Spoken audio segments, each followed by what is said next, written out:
Welcome back, everybody. This is Mark 131 of the Super Civil Servants podcast. My name is Greg. I am the Bat Daddy 52 and bringing you a fun, non podcast fact about, so we cover fact about this is Coach K has played Carolina 99 times and he is 50 and 49. And they play tomorrow in the Final Four. So it's going to be very interesting how his career ends. So it'll be fun. See what happens. Get into it. We're here this week talking about all the new stuff going on, some shows. We got a new show this week, continued coverage of Picard, continued coverage of Halo, and we get MCU's latest latest show this week, Moonknight. Here to talk with my homeboy Ross. What's going on, buddy? Not a whole lot. It's Friday. It's been a busy day. Been on my feet going since 5. Tired. But I've loved the stuff that we've seen this week, so let's talk about it, man. It's been a very, very good week of you, and I actually just watched all 3 shows we're going to talk about within the last 4 hours, so it's all fresh in my mind, and I'm excited to get it going. But a little bit of news to talk about. You want to get into some news, and then we'll segue that right into the show? Say that Halo news or Halo point you want to talk about? From what we've seen this week so far, we got a release date for House of Dragon. So you're not big on the Game of Thrones, but we're getting the Game of Thrones in August. It's coming back the 21st of August. So you got plenty of time to catch up on 8 seasons. I was going to say Game of Thrones is not one of those things that I dislike. It's just one of the things that I just never got around to watching. And usually whenever I finally do get around to watching those shows, I'm pissed off at myself for it. Like I watched Breaking Bad like a year and a half ago for the first time, and I was so mad at myself. So, I mean, just certain things that, we all know we got limited time and so much to watch. So, and if you miss something, it's hard. So much stuff. Hard. Yeah, I mean, if I can catch up on it, I will. Either way, I'll probably end up watching the new show because we'll talk about it. It's a good show. I mean, I don't know what the prequel's going to do. I'm kind of Game of Thrones out. I feel like a lot of people may feel like that, except like the true bookie diehards. So, look, it's on my list. That's about as far as we're going right now. We'll see what happens. What's really on my list is waiting for hopefully a Thor trailer any day now, because the word on the street is that tickets are going to go on sale next week for Multiverse of Madness. So we got to be seeing a Thor trailer pretty soon. You think you get the Thor trailer before the release? Maybe. I think it probably comes a couple days beforehand. Before the release of Doctor Strange, to be honest with you. Oh, yeah. It's going to be just a few days, though. Not like anytime soon, because we still got, over a month. Yeah, so well over a month, right? It's supposed to come out May 6th. So, so right about a month. The movie comes out May 6th, well, that's 2 months. 1 month.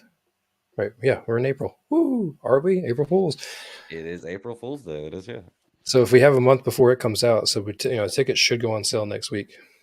I would imagine so before we hit the Easter holiday. And then I'm pretty sure we should at least see the first teaser trailer for Love and Thunder before then. So we'll see. I mean, national championship game would be a good place to debut that, even though that's a week and a half away. So I mean, that's a week and a half away. That gives you 3 weeks before the movie to get a teaser now, and you can do it tomorrow, and drop. Coach K can have more than one problem. Yeah, that's true. I don't know, man. I don't know if they'll do it tomorrow, but I tell you, that game tomorrow is bigger than the national championship.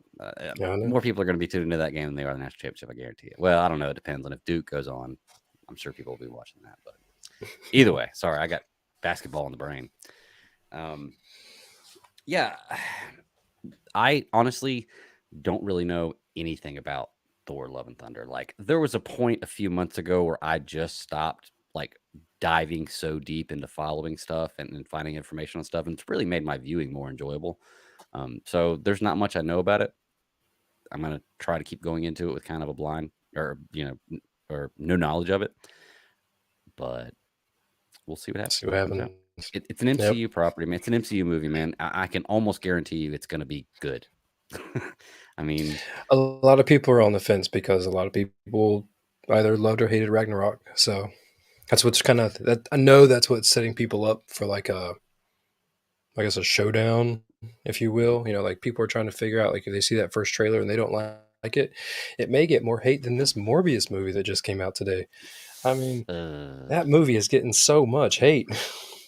I hate hearing I get, that too, man, because that's I actually where know. Sarah's at right now is watching Morbius. She may join us later and she may give us some thoughts on it. I was actually trying to get a group of people together to watch Morbius on Sunday afternoon, but I have an issue at the house. I have to end up replacing some subflooring this weekend, so can't no movies for Ooh. me. But it's making me less and less excited to see this movie. But I I try not it's, to listen it's to like reviews and opinions on that kind of stuff because a lot of times mine differ from there. That's why I want to hear what Sarah has to say because I can trust Sarah's opinion and yeah. most of the stuff that she likes, I like. So it's going to be that's going to be kind of my judgment. Even though I'm still probably going to see it, but how excited for it I am will I definitely change. I'm probably not going to rush out to see it. I mean, I look, I do truly appreciate that Sony is trying to like assemble something. Mhm. Um, I hate that we keep going with the back and forth in the contracts between MCU and Sony, but I mean they're not going to let it go, not especially since MCU helped them build it up. So Mhm. I I just don't have much of an interest. I mean, like I've never been crazy on Leto, so like that's probably like my biggest holdback. But the other part of it is too, like, I mean, I'm not super crazy about the Morbius character. Yeah. There's enough room for one Batman in my life. So Yeah. I mean, I like the Morbius character mainly just from the animated series, when I was younger and when I've rewatched it as of recent, but just it is funny. It's plasma in the show, and obviously it's gonna be blood in the movie because they had to change the plasma for the actual cartoon for kids. But mhm. this is not a movie I'm rushing out to see. And it's funny you say that about Jared Leto because there's, like I said, I was trying to get a group of people to go see it this weekend, and I had two of them tell me just I'm not interested in seeing Leto in anything. Like didn't even care that it was that it was a comic book movie, that it was Morbius, that it's connected to this universe. They don't want to see Leto, and I was like, wow, I didn't realize he turned people off that much to the movies. Now I'm sure there's people that love Leto.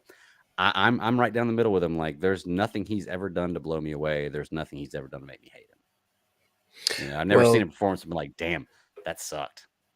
he's But I he's haven't seen got all the that movies. WeWork movie that they've been advertising like crazy on Mhm.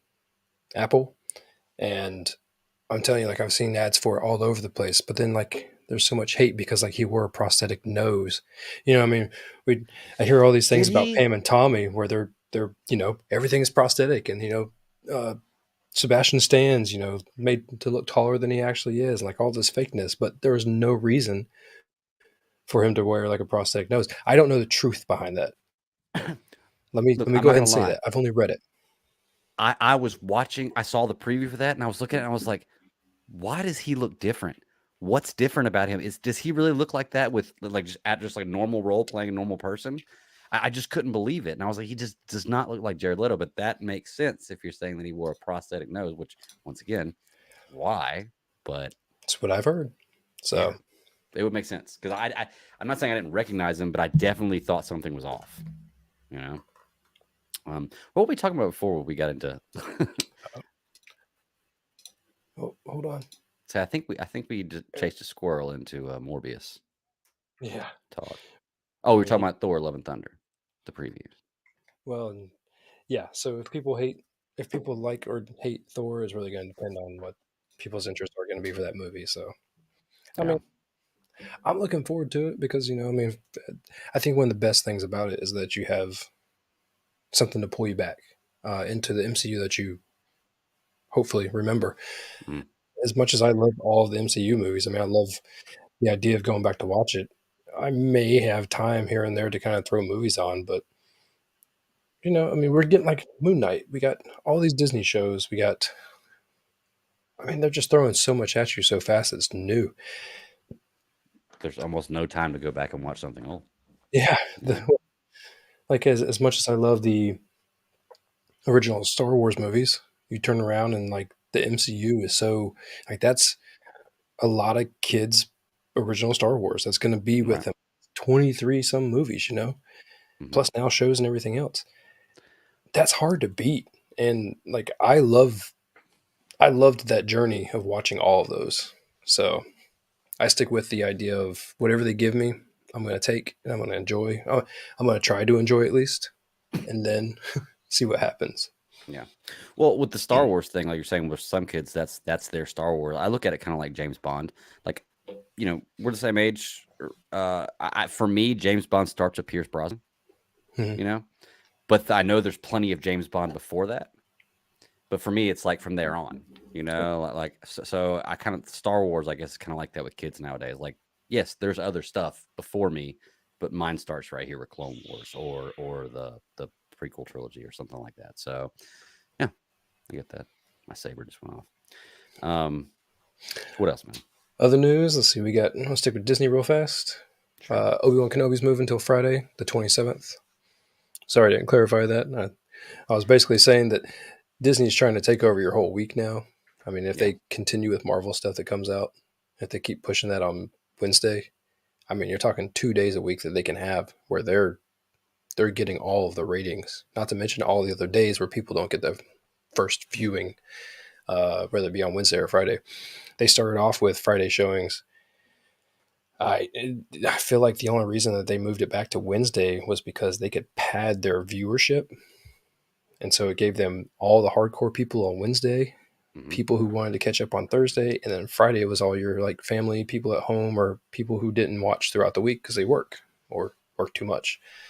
So it's interesting now because I was always questioning how are they going to do it when they start getting so much content. Months ago, I said it when we were talking on this show, like how are they going to do it? Mm-hmm. Because eventually they're going to have too much. Do they Right. keep busting it all out on the same day, or are they going to stagger days? Staggering is the only thing that makes sense if you want to make money. You want to sit there and take your little but fantastic library that you have, and then turn your streaming service into like the most watched streaming service. Yeah. I mean, I bet you it's up there with some of the juggernauts as one of the most watched ones. Disney is going to try to get you to watch them every day. I don't think that they'll have too much though. I think that they're probably ahead of the game enough where they realize that they know we're too much, where there's so much content it starts to become like not productive for them to have that much out at one time, where Mhm. people can't view that much. I'm sure they have some kind of algorithm for that, but I don't know, man. Like the thing is though, it doesn't really. I feel like some of the stuff that's put out on Disney, you make time for. Yeah. That like even if you can't catch up on it, you're gonna make time to see it. You'll stay up an extra hour to watch this. You'll wake up an extra hour early to watch this. You'll not go do this to make sure you see this thing coming out because it's so mainstream right now, and it's one of the things that, at least in my groups, that everybody's talking about. Yeah, totally. I mean, Somehow or another. I don't think I think that they're smart enough not to give you too much. They're not going to force feed you, but at the same time, they have two. They have many more than just two, but two really big names of stuff like, especially like we are interested in. I mean, you take Star Wars and Marvel, and you have to separate that because at the same time that you want to keep both of those going, it's almost not enough if they just do a Marvel show and then a Star Wars show and then a Marvel show and then a Star Wars show. They almost have to do it simultaneously with a couple weeks off, given like, whenever like the peak season that people don't watch TV is. Right. But I'm all for it. I'm not going to complain if they are. I'm actually not sure. I have to go back and check, but I'm not sure if they have another show on Wednesday or if they're just doing it because it's getting closer to summer or what the case may be. So, Well, I would think they also have to keep in mind with that too, with scheduling is although people are going to watch Disney, people are also going to watch other stuff too. Because I know like Thursday nights is just locked in for Paramount Plus, the stuff coming out. At least the stuff that I'm watching on it coming out. And it seems like a lot more streaming services are going to more of a weekly stream anyway. But keeps those ratings, man. it definitely does. And welcome to the show, Miss Taylor. Miss How are you doing? Oh, Miss Taylor. Oh, I'm sorry, Katie. What's up? I saw a female come on. I just assumed it was Sarah. Katie, what's up? I know. I surprised you. You did. How are you doing? I'm good. We just got back from Morbius, and I needed a palate cleanser. Gotcha. Palate cleanser. Okay. Yeah, I'm. This is one of these movies that I was actually really excited before, but everything I've heard about it so far has not been good. And you're one of the people whose opinions I trust. So, non-spoilers, but just overall thoughts. You said you need a palate cleanser. Yeah. So It was really stunning visually. Um, Leto gives an okay performance, and Smith gives a great performance, but they really did him dirty. Matt Smith, they did him dirty. And then the story's just all over the place, and then it like spins in a circle, and then it adds a couple new things to like the tornado, and yeah, it's trash. So That's crazy. Ooh. Well, I mean, I'm sure it's something that I'm still going to go see. I mean, Sarah's telling me it's in her link. I'm sure it's something that I'm going to go see once again because I want to cover it. But I'm really hating to hear that, man. That I hear. yeah. I mean, a lot of times I'll hear a bad review or a few bad reviews, but there's some good stuff in there. But I'm just hearing all negative stuff for this movie so far. But we'll see what's up. I don't know. Sarah! Hey, Sarah. And Sarah just returned from the movie theater. Y'all didn't go together. No, y'all didn't go together, right? No. I was going to say. I was like, wait a second. We FaceTimed throughout the whole thing. Yeah. No. What's up, Sarah? Hey guys, what's going on? Oh, no, hold on. We actually hadn't even got any of the shows. We were just talking a little news. Well, I didn't know if I was going to make it or not because I hadn't seen anything. Because basically, like this morning, I worked, but technically, I took vacation, so I was kind of, in and out and all that kind of stuff. So, but I caught up on Halo and Picard, so I'm there. That's what's up. I have not seen either of those. I saw the topics, but I was like, it's been a while since I've been here. I need to make an appearance, and especially since I was like, okay, Matt's doing his thing. I was like, okay, I'll be here for Moon Knight. I'll just chime in randomly, That's what's up. Well, especially like I told you guys, it's my sweet 16. Congratulations. Anniversary. Yeah, I know. anniversary. Happy anniversary! Yes, I know it's crazy. Well, that's But awesome. anyway. The room just filled up. That's what's up. Ah. So where were we? I guess we were in the middle of news. What did you think, Sarah? Hold on. We'll go ahead and do Yeah, this. yeah. We Oh, got that's right. Katie's Yeah. view. Non-spoilers. Should I be excited to go see this movie? What, Morbius? Yeah. Okay, put it this way. There's some prefacing going on. Brian liked it. Okay. Now, the reason I say that is because, now granted, we were the only ones in the theater. But it wasn't like Really? but it was at like 4:30 this afternoon too. So, Okay. I liked it. I really did. I mean, there probably could be some criticism, but for the most part, it was a fun film. I mean, it was. I turned off Twitter because I didn't want to hear anything because I knew just because of being Jared Leto. I mean, I was like, whatever. But I enjoyed it. I liked it. I mean, I'm not going to try to pick it apart. I mean, I'm going to take it just for a comic book film, that kind of thing. But for the most part, I enjoyed it. The kids loved it. Brian even was like, I like this. And for him to say that, especially after his trash talk of Halo. But It surprises me. Yeah. But yeah, no, we as all four of us, we liked it. So Can I ask you a question? Was he just being nice because it's your anniversary? no, he actually walked joking. in and he was no, seriously. Good And move, that's what's so funny because I mean he'll let you know right off the bat. He's like, I don't want to see it. I don't really care to see it. I said, well, we're gonna go see it. I don't care. We're gonna see it.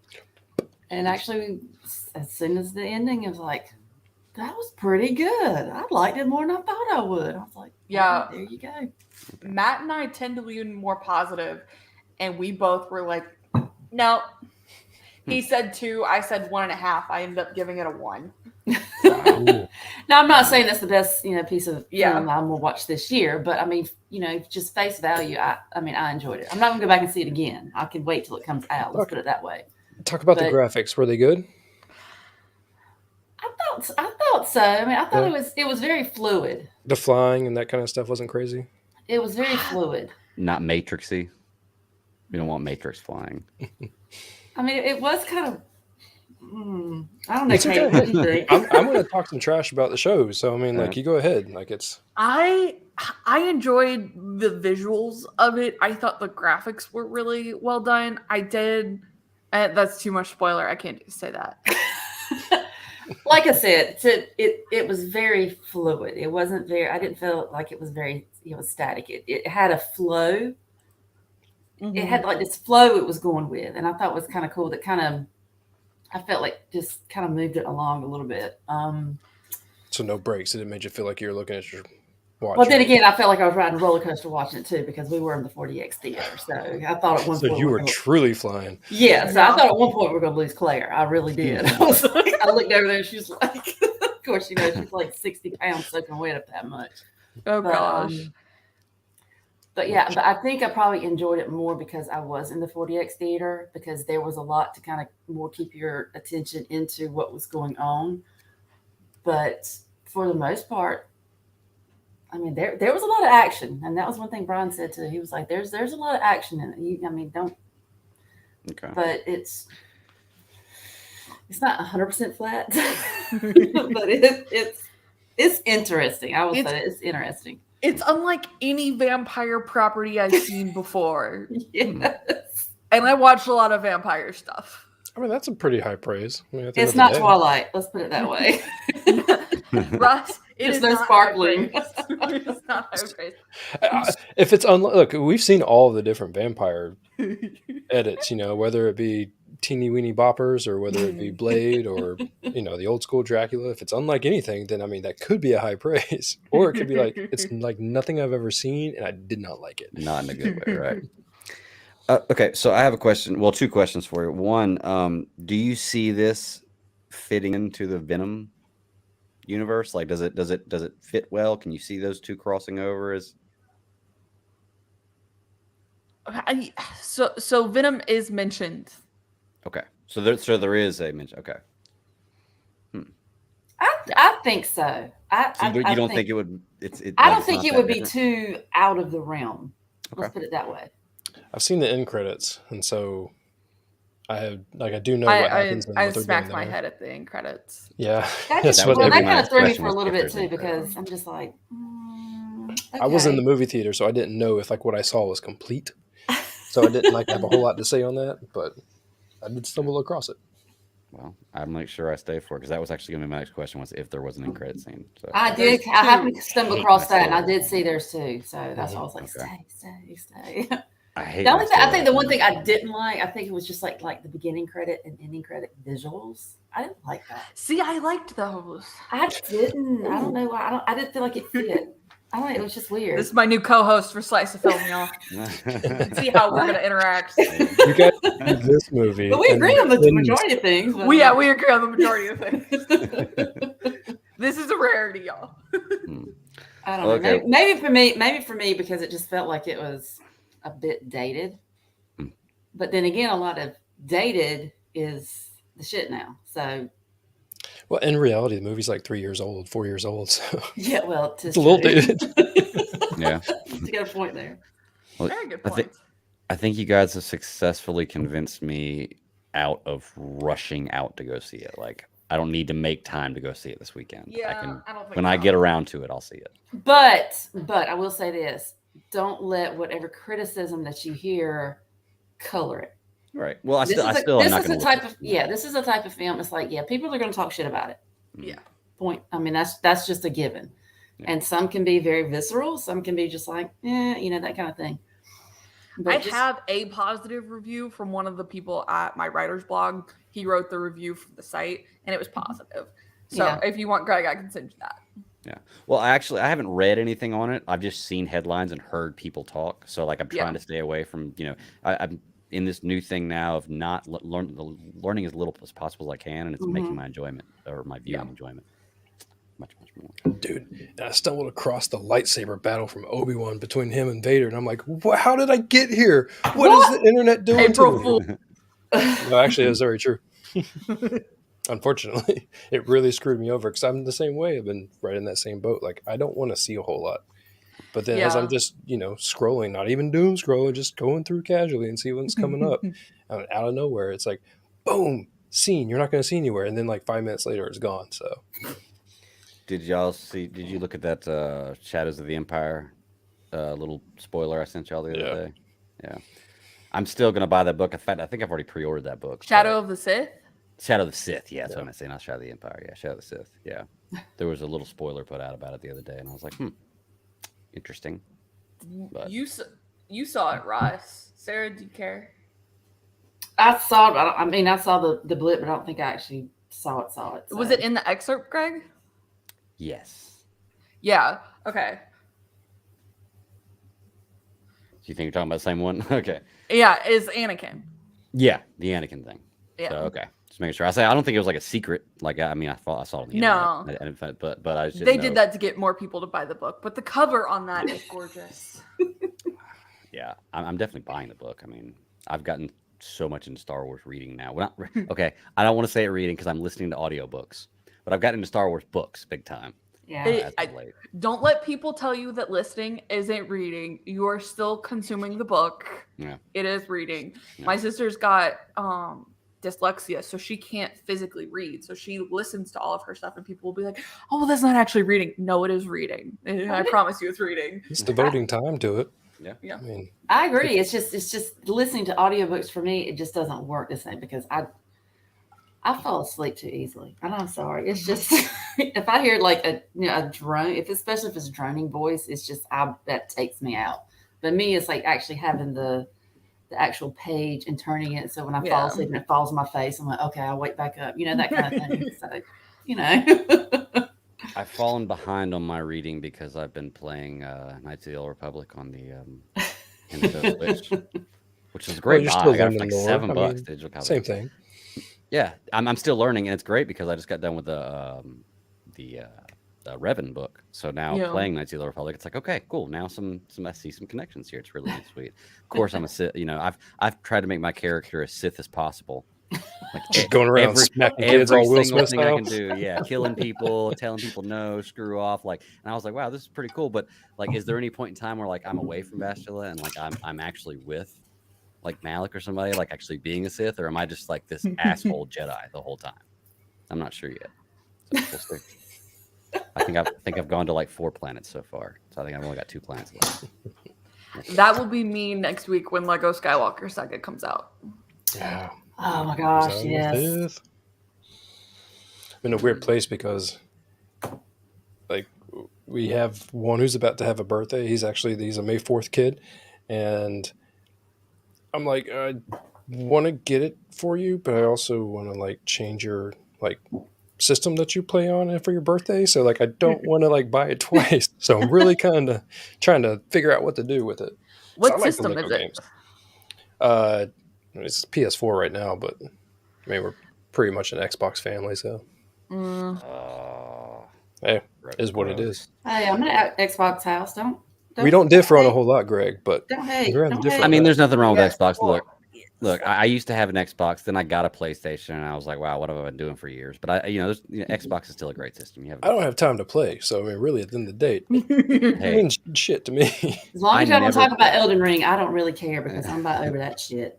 God, as someone that I listen to always says, you know what? I always remember the days back when you used to have burn-in on screen, and I'm glad they don't have that much anymore because mine would just say "game over" or "you died" constantly. That's why I like the Lego games, is because they're very simple. You So can this play one has it. you could play it and Burst not like apart get and come back all overwhelmed. over again. Yeah, you just like regenerate right there. You may lose some coin, but like you start Some right back where you studs. were. It's like- Oh my I'm not gonna god. lie, They I've seem never to played have a Lego complicated this one I though. feed So we'll after this see. coin. Like, I gotta get the coins. I break There's everything. just enough rage in Smash there where it's not everything. like, it's just enough rage in there and violence where it's not like gory, and you're like literally, you just that's it. Yeah. But in And reality, you're before you flipping get to the tables. next room, you have to go through and like break everything. Now that you've Yes. defeated all the enemies, you break. Yes. Story. It's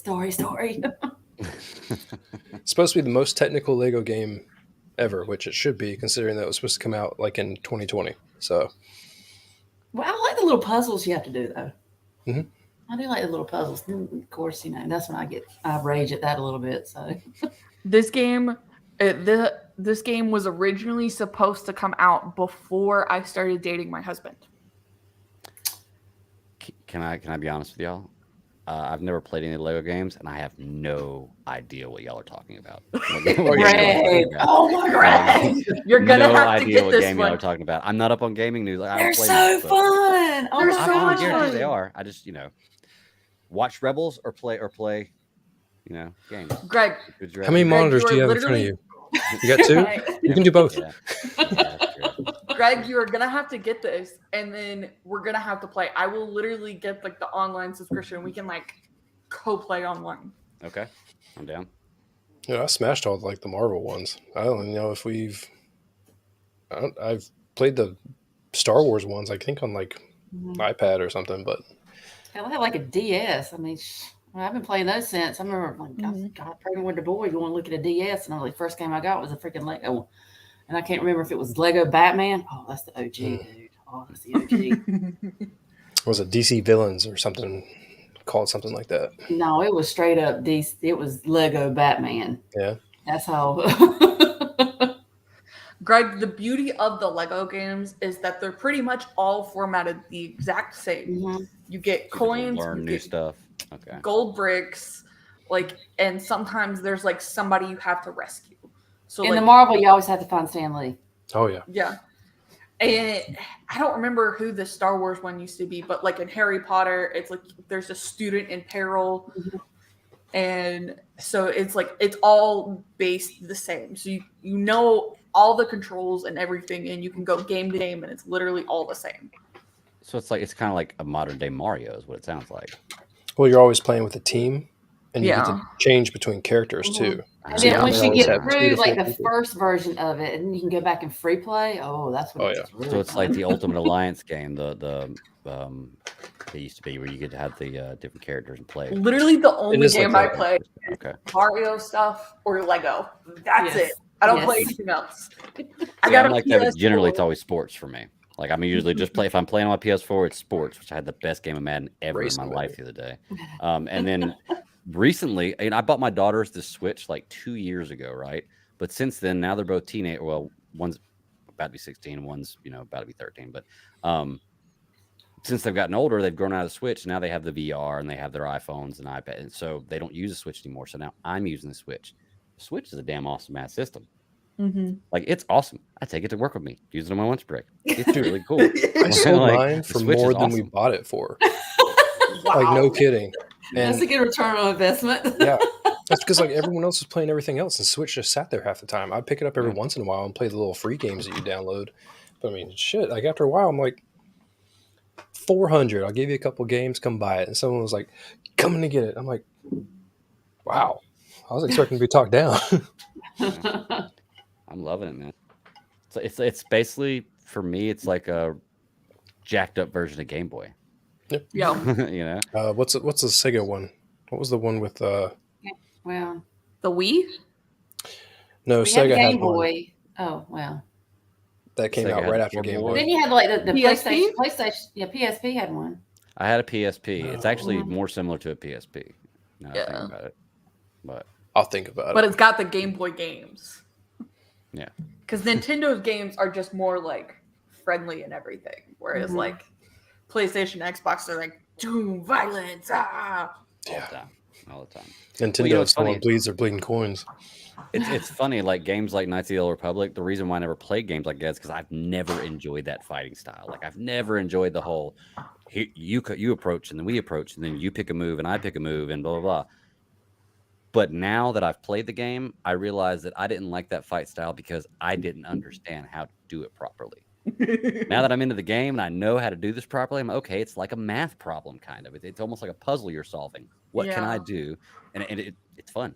It's really, really fun. And I wish that I would have learned how to fight in these style games when I was younger because I would have probably enjoyed a lot Dude, of games. people drop cash on these games. Like, I don't remember what's the Star Wars game that is. It's always like 4-on-4. You have your like however many people you choose, but it's on the phone and everything else.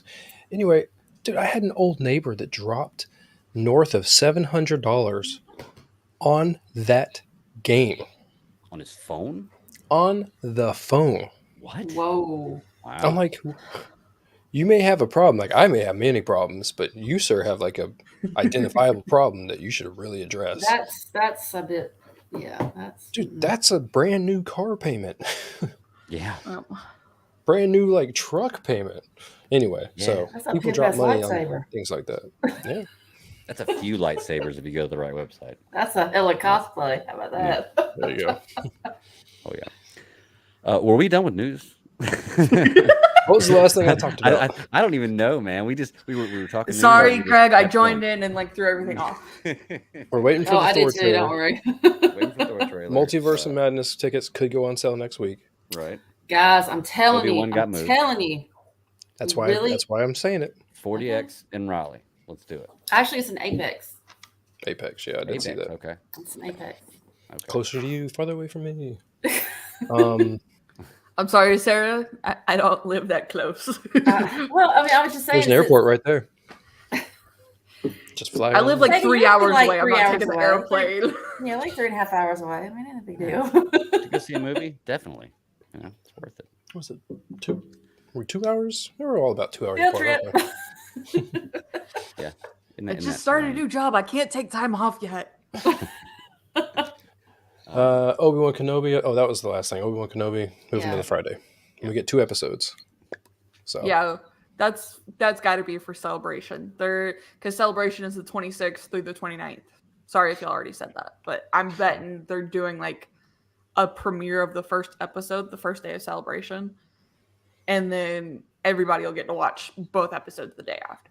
So the thing about I did see that as like totally being connected, but the only thing that I have a problem with why that would be the reason is only because going to like Celebration. I mean, have you ever been to a Celebration, Katie?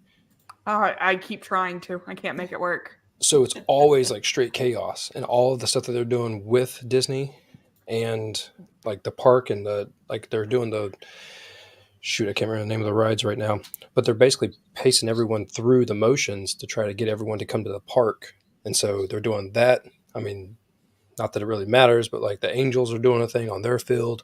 Everything's going to happen on those few couple days. And when Greg and I were talking about it, my only reasoning was that makes sense to me is because they're starting to get to a point to where they're going to have Star Wars and Marvel content side to side. And just like when they first came out with Disney Plus, they put everything on Friday and they decided to back it up to Wednesday. And I think they did that because of ratings, because it worked with them. Wednesday to Sunday, it gave their viewership, a whole 2 additional days for people to watch stuff. And now they're starting to reach a point where they have so much content, you can now double dip by bringing it out in 2 different days and see what happens with your actual program. But Obi-Wan Kenobi's not fully moving to Fridays. It's just that first Friday. That's it? Yeah. Because I tried to follow it up with also to verify that, but I couldn't get it. I got a guy that I talked to that knows some things, but I haven't heard that yet. It was in the official Star Wars article. They said the rest of the season. Here's the link. I found it. Because I was trying to figure out too Guy. That's crazy. what else they were going to have on there. Like if they were going to do another show simultaneously with normally, like they've done such a good job of, as I was telling Greg, it was Marvel, Star Wars, Marvel, Star Wars. And so I wonder at what point they're going to cross that bridge. Fans will be treated to the first 2 installments at launch on that Friday, with subsequent episodes debuting each Wednesday. Cool. Well, there you go. And now you know. I was told too that we were going to get Mandalorian right off the bat, but what the guy didn't tell me is like, no, you're going to get him in Boba Fett. And I'm like, Right. I could have used that information. He was like, no, I couldn't tell you that information. I'm like, Ross has got a guy, man, on the inside. That's pretty cool. Ross doesn't have a guy. It's you all got to make predictions, friends, right? man. That's right. Spanned out. It's pretty good for a guy with no social media. I know, right? I did live near the Like, ranch, so all I'm going to say is I met some people. okay. That's what's up. Well, I think that's all the news we have, right? Yeah, Is that's there pretty anything much else we were talking about? Okay. Y'all want to hop into some shows? Do it. I'm good to talk about Moonknight, but then I'm gonna hop off after that. Well, let's do it first then. Okay. That works for me. Marvel's latest show, Moonknight. I'm gonna tell you, I know nothing about Moonknight going into this. Absolutely nothing, other than the fact, like I've said on this before, is people told me it's Marvel's Batman. Okay. After watching this first episode, I do not see Marvel's Batman, and that's fine because I wasn't like going to be disappointed if it wasn't. But I really enjoyed this show. Takes you to kind of a different place. I don't know if it's because I don't know much about the character that I'm the whole time that everything's going on, I'm trying to figure this out. I don't know if having more knowledge would have given you a better viewing of it the first time, but the way it ended and the pace of the show, everything worked well for me. I'm really excited for it, and I think Marvel has another great product out. What do y'all think? It came flying straight out the gate. I mean, that's all I can say. It was just like, just constantly. It was. I was really impressed. I mean, there was another one that I really, I knew I was going to watch it, but it wasn't anything I was like, counting down to see or anything like that. But it was really cool. And like I said, especially with Moonknight, I want to know more about it, especially since it has that Egyptian kind of theme to it. So I'm just like, Egyptian curses and shit like that. I'm like, yes, I'm all about it. So, but man, that was just some crazy shit though. I was just like, what is this? What is going on with this dude?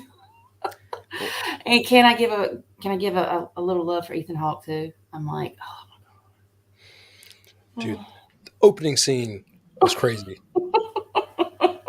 I was not expecting the show to open like that, but not only did it open like that, but then I turned around and find out that whole thing was Ethan Hawke's idea. I want to know if there's a meaning behind it. So what he said was that in order to see, you've never seen Game of Thrones, you're gonna ruin my thing. It's like a penance, right? Yeah, so it's a penance thing. So at the end of the day, like it's essentially trying to make him one of the people, and with that, he is like this whole deal that he's doing, judging people, is a burden. And not only is it a burden to him, but it's a burden that he has to do it. So he's using that action of penance to be, as I'm doing this to all these people, I'm doing it like literally walking around like busting my feet open. So it's like totally Hannibal. Totally weird. Okay, makes sense. Katie, what do you think? For me, I wish there had been 2 episodes because I feel like for how different they're going, they needed. I'm not saying it was bad by any means. I actually really enjoyed the episode, but I'm not fully in that mindset. I think because, and I like the week-to-week episodes, but I think it needed to have that second one to just give it more weight and provide the meat that people were looking for. I wasn't necessarily confused by what was going on because I knew like the bare bones of the character, but it would have been nice to like see Mark Spector actively get in gear instead of in that last 30 seconds and actively be able to see, okay, the switch versus like, a lot of people liked the scene, like where he was in the village and he just kept blacking out and then would like find all these dead people around him. I didn't like any of that because like I didn't like that. I would have preferred a different take on that. I get some of it, but I didn't need as many, I think. Like he just kept blacking out and then coming back and I was like, are we going to get to the point of this? Like I knew there was another personality, but it was like, like, are we sure? Yeah. So that's really my main critique of it is I think if it had backed it up with a second episode drop in the same span, I think it would have had a lot more weight to it and would have helped people switch into the mindset versus now they're going to go every week into like, oh yeah, this is Marvel. And then they'll go, oh yeah, it's not Marvel. Like, but it is Marvel. So. Okay. Yeah, I get that about this. You're right. They did do it quite a bit, almost to like a comedic point, where they were doing it so much. I'm okay with it in the first episode, as long as it's not something we continue to see all the time. Yeah. Which I don't think it will be. I like the struggle. I think the struggle is pretty cool to see just because he's so meek. Steven is such a meek character. And then rather than just bring Mark out as the badass, they just tiptoe around it. And I didn't mind the back and forth. The things that really stuck out to me in this episode, one, I hate the way that it ended. It's like excuse me, Katie said in the last 30 seconds when he was whooping butt. I wish that they would have done like a little bit more there rather than just a whole bunch of running around and then doing something to kick the double dog saying whatever, kick his ass. The 2 things that I hated the most were the CGI for the log truck and that whole scene, and then the ending. They stuck out with me so bad that I'm like, ugh, like why Marvel's really good at this. What's going on here? Did it feel rushed? Yeah. The episode, to a Like they degree, were trying to throw everything out, to get this footing. But I guess I just felt like it was, when I said it came out the gate, I was like, I think it's just that feeling of rushed. I think it's purposeful though, because you're meant to feel like him, to where like you're supposed to be a little bit on high edge, like you don't know what's going on, and then all of a sudden like you don't know what day it is, and like the dude's trapping himself to go to sleep, and then clearly able to like put himself back to sleep in his other persona, or whatever you want to call it. I think that they were kind of doing that on purpose. This whole show has 3 directors that I think all work together on all 6 episodes. Yeah. So they're bouncing back and forth ideas between all of them. 2 of them, I'm pretty sure, worked on Loki, I think it was. So they have experience in the MCU, especially in the TV department. So they're not doing it like lightly. It's not someone's just having an idea and be like, let's just see if this sticks. They get the chance to bounce it back and forth. So, well, do you think that they're basically kind of looking at to have kind of like an underlying chaotic vibe to it anyways? Mm-hmm. I mean, like I said, I don't really know anything about the character, so I'm really coming in with this like just open canvas, honestly. Until he's able to bring it all together, I think they're going to give you that feeling. And I like it. Like it makes like a good directorial point of view, storytelling, and everything else. Like it does a really good job with that. Because hopefully when you get to the end of episode 5 or whatever it may be, like it starts to feel like one piece, like everything's working together and the gears are actually meshing well. So, well, it's funny you said that about the pace earlier, Ross, where you were talking about how they're trying to make you feel like him. And when you said that, I thought about it. I was like, wow, there were a couple moments where I was watching this and I was like, what the fuck? Or I started actually feel for him, like, man, this poor guy, he just can't catch a break. Like I couldn't imagine what it would be like to go through that. And like if there's people in real life that I guess you can't just appear somewhere else, but have blank spots in your memory thing. I was like, man, that's crazy to think about. And that's a really good way to put it, is they want to make you feel that way. And that's why it's kind of rushed. So yeah, they did a good job for me. I can definitely see that, because I felt the same way. But like when it comes down to like the very end and Mark's like, okay, you gotta let me take over, you can't fight me on this, it still felt very jarring. And I needed Steven to like be able to see things clearly, because like you can see in the mirror, like Mark has like a very tamed hair look. He's very professional, like, but then Steven's got like the wild hair and everything. And it's just like, but like that camera felt like it was shaking the whole time to add to like the adrenaline, I guess, that Steven was experiencing. And that, along with like, that's the last 30 seconds we get, is like so. Yeah, I want to say, going into this with Oscar Isaac as the character, I didn't know what to expect from his acting performance in this. It was not anything that I thought it was going to be just from the previews looking at it. I thought he did a great job. Yeah. But you're right, with meek is a great way to describe it, timid kind of character, and he did a really good job as playing that pushover. And I didn't see that, because when I see him, all I've ever seen him in is Star Wars. So when I see that, I see Poe Dameron. I don't see anybody else.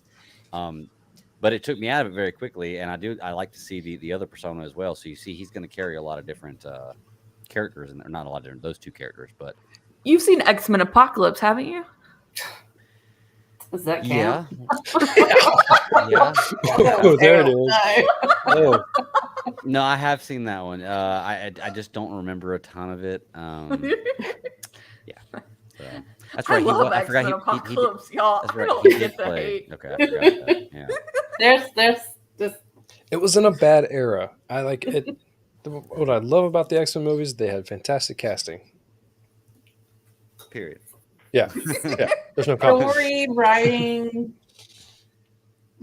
I don't hate it, but at the same time, like so about Moonknight, what I find very interesting about Oscar Isaac is the fact that he corralled his brother into this whole thing. I don't know what you know about the way that he shot his scenes in this, but he brought his brother in to act like across from him, to be the other persona. And he did that so that because his brother knows him, and like knows his actions and knows what he's going to do, and they can talk and like it can make sense real well without having to build a relationship with someone else. Mhm. He had to come in and basically figure out how to act one way to do either Steve. I think he said he did Steven first, and then turn around and play the other way against his brother, who was basically coming back and playing Steven against him. Mhm. So it was a very interesting dynamic that part of it was his idea. I don't know if he took credit for the whole thing, but to do something like that, I thought that was very, very interesting as an actor to have to, we've seen so many, I guess, Freaky Friday styles, or like Michael Keaton in whatever that Multiplicity movie, like actors who have played against themselves so many different times. And so I thought it was very interesting the way he chose to do it.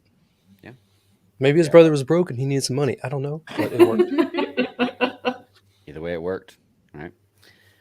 Kate or Sarah, you said the other day you were talking about how when did Ethan Hawke get so old?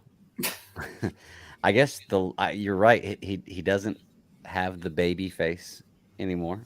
I mean, I've seen him, prior, but I was just like, it's maybe because I think I saw a blurb about him being in it, but for some reason I totally forgot. So when I saw it, I'm like, whoa, because it didn't dawn on me, the opening scene, who that was, and I'm just like, and then when I see him, I'm like, oh my god, because that was all right. Yeah, I aged myself a lot. So, but I mean, Ethan Hawke was one of them. Oh my god. Greg said the same thing. He was like, "Wait, did you just say Ethan Hawke?" And I'm like, "Yeah, that's Ethan Hawke." I'm like, "Oh my gosh!"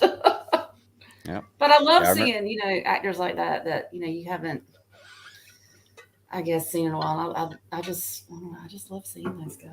And who can all of a sudden judge people and kill them? But that was really interesting about the whole scale thing too, because I mean, I'm and maybe with Moonknight, I mean, is it like an Egyptian thing, like that kind of undercurrent? So even put your soul and then the feather on the other side and see how it. But it's just all. I'm just wondering what other Egyptian themes are going to be out throughout this. I think you're going to bring in everything. I mean, I hope so, because I'm like, oh, that's the showrunner really pushed to have Egyptian actors and Egyptian people behind the scenes to really push forth the mythology and the heritage of the show. So. Well, he did make a point in the show also whenever he was in the gift shop and he was looking at that sign. He said, "This is incorrect. It only has 7. There's supposed to be 9." I was like, okay, so at some point in time, right there, I was like, we're going to see those 9 right there at some point in time. So, okay, and I hope at some point in time he gets to rage against that lady, because I'm telling you right now, I want to rage against her so your shit's bloody weak. It's bloody weak. I was like, lady. How do you feel bad for him? How do you say Karen in poor English? So I don't know how much knowledge y'all have about Moonknight, but what's the deal with him always leaving a message for his mom? Like, he's never actually talking to her on the phone. It's always leaving a message. It's always a long, lengthy message, like he's having a conversation. We were almost led to believe like he was having that conversation whenever he left the date that he was 2 days late for. I don't know if he was having a conversation or if he was actually leaving a message, because I was very interested in that. I think I rewound that bit because I'm like, what is he doing? Is he talking? You don't hear a voice on the other line. But it always sounds like he wraps it up, the way he ends it, the way he thinks, the way he says. Gators. Gators. So at the end of the day, Steven is a made up personality. So he's living a life in London, probably, which is fairly new to him, because even in the listing, Mark Spector, who is the other guy, is a Marine. I don't know if he's Special Force or what the deal is, but this whole dissociative identity thing that he has, Mark is the one that's supposed to be in control. And so whatever PTSD or issues that he's living with created Steven, and now Steven is what we see to walk into it. Yeah, so that would explain maybe like the girlfriend, where it's just like, Mark, you disappeared. Well, he became Steven, so. And the mom, That does make sense. Can we give a shout out to that razor? Did y'all even recognize the phone that he found? It's a razor. Oh, yeah. I'm sorry. I got to give a shout. That was like the best phone ever. Sorry. I was like, yes! Sliver was better, but that's just my opinion. No, I just figured out. I've only ever seen Ethan Hawke in two things: What's that? The Purge and Moon Knight. That's it. Really? Gattaca? You got a whole list of movies that you Wasn't need he to in see. Training Day? Yeah, no. Right. Yes. Yeah, Training Day. Yeah, he was the bad guy, Slice or of film. the white guy. Slice of film. Training Day. Yep. Here it comes. You got shit on me. Yeah. So Layla, I'm assuming this is a character we're going to meet. That's the one who was on the phone. It's interesting how he found that. It looks like. How would he have never noticed that? I don't know. I guess maybe it's something you would never notice, but huge scrapes across the floor like that, because obviously that's not something that was done every night. That's something that was done a while ago, I guess, because they said they've been trying to reach him for months when he did actually call, or he got the call. Mm-hmm. It's interesting. Well, I think you're dealing with a problem of. I mean, have you ever strung together so many days with minimal sleep? That's true. That's true. You know, at what point do you notice that, hey, there's a hole in the wall? Where did that come from? Yeah, that's a good point. You know, and that tape that he was listening to is like, all you need is 5 hours to fully function. And I'm like, I feel like sometimes I only get only 5 hours and I'm barely functioning. You're talking to the grandma here who needs her sleep. Oh, I love my sleep. Like I think in the past 2-3 years, like discovered like 5-minute naps and how well they work. Like just close your eyes and 6 hours. 6 hours. I'm good. On the Wikipedia, it says we're going to get Mark's father and Mark's mother. So, also, did you know Crawley, the statue that Steven was talking to, is legit? Like he's a living statue. Mm-hmm. Wow. I was going to bring that point up, but I think I had that somewhere near the bottom. It's such an interesting conversation he was having with him too. I'm like, do you know him? Why is this so weird? Yeah. Was the fish only in there to represent to like give us that you've been here before type thing? The fish with one fin, him going to the pet store. Is there some kind of other meaning behind this fish, or was it just there for us to be able to him to go back to the pet store and realize that he'd been there before, or be told he'd been there before? They seem to be hinting at very small things. Yeah. And so the episode was named something fish, right? The goldfish problem. Yeah. And so I think that what they're doing is they're showing that like even though his body and mind are at odds with each other, like it's still trying to piece something back together. So why the one fin thing? I saw a great meme with him as a Poe Dameron, an actual fin. Like, you're the only fin for me. But I think I saw that one too. I think what they're doing is just trying to hold, like they're just trying to show like the smallest thing is trying to creep its way into his brain and show you that it still wants to go back to where it should be and not where he is with Steven. So yeah, I think they're trying to do it in the most minuscule, small, stupid way as possible, but still be very impactful. Makes sense. Okay, and the last note I have about here, I guess that we haven't really talked about at all, is there's the scene where he's running away right before he meets up with character Ethan Hawke plays, and tells him there's chaos in him. He's running away, and it's almost like Doctor Strange, where like the walls are kind of turning and everything. It's almost like being an earthquake. Why would you run to an elevator? If you're in an earthquake, why would you run to an elevator? Like, seriously, that's the last place I would want to be. If something like that. Are you talking about in his apartment building? Yes. Yeah. Mm-hmm. And I know so that way he'd go to the bottom floor and you could see the whole scene. That's what it's for. But in real life, why would you run to an elevator? But he was running from Khonshu, right? I think it was just craziness going on around him. It looked like the walls were turning, and I don't know. But that was my last thing. That's all I got on my notes. Pretty much everything else. Was there anything else about Moonknight you want to bring up? Like, what do y'all think about the suit at the end? I know we've seen bits and pieces of this, but this is the first time kind of seeing it move in live action, at least for me. I want to see more of it. I don't think you get enough to really make a judgment. Yeah, I want to see more of it. The cape was CG. I had a real big problem with that. You could tell it. It was very. Don't get mad at me for saying this. It was very Ben Affleck Batman, and it didn't feel like it flowed the right way. Right. And so when things like that, when they're off to me, like when physics seems to be like a thing that's like really screwing me, my eyeballs go, hey, talk to your brain real fast. But brain's like, nope, not working. That's what I felt like seeing as Kate. The suit itself was okay. And I love what I've seen in the spots in the trailers and stuff. But I'm with Katie. Like, we didn't get to see enough of it in the first episode. I'm positive that we will see more because we've seen it in the other things, the spots and trailers. So Cool deal. beyond that, I think Khonshu is the only other thing that I'll point out. I think it's interesting to have. I love the way that he talked about him. The idiot's back. Yeah.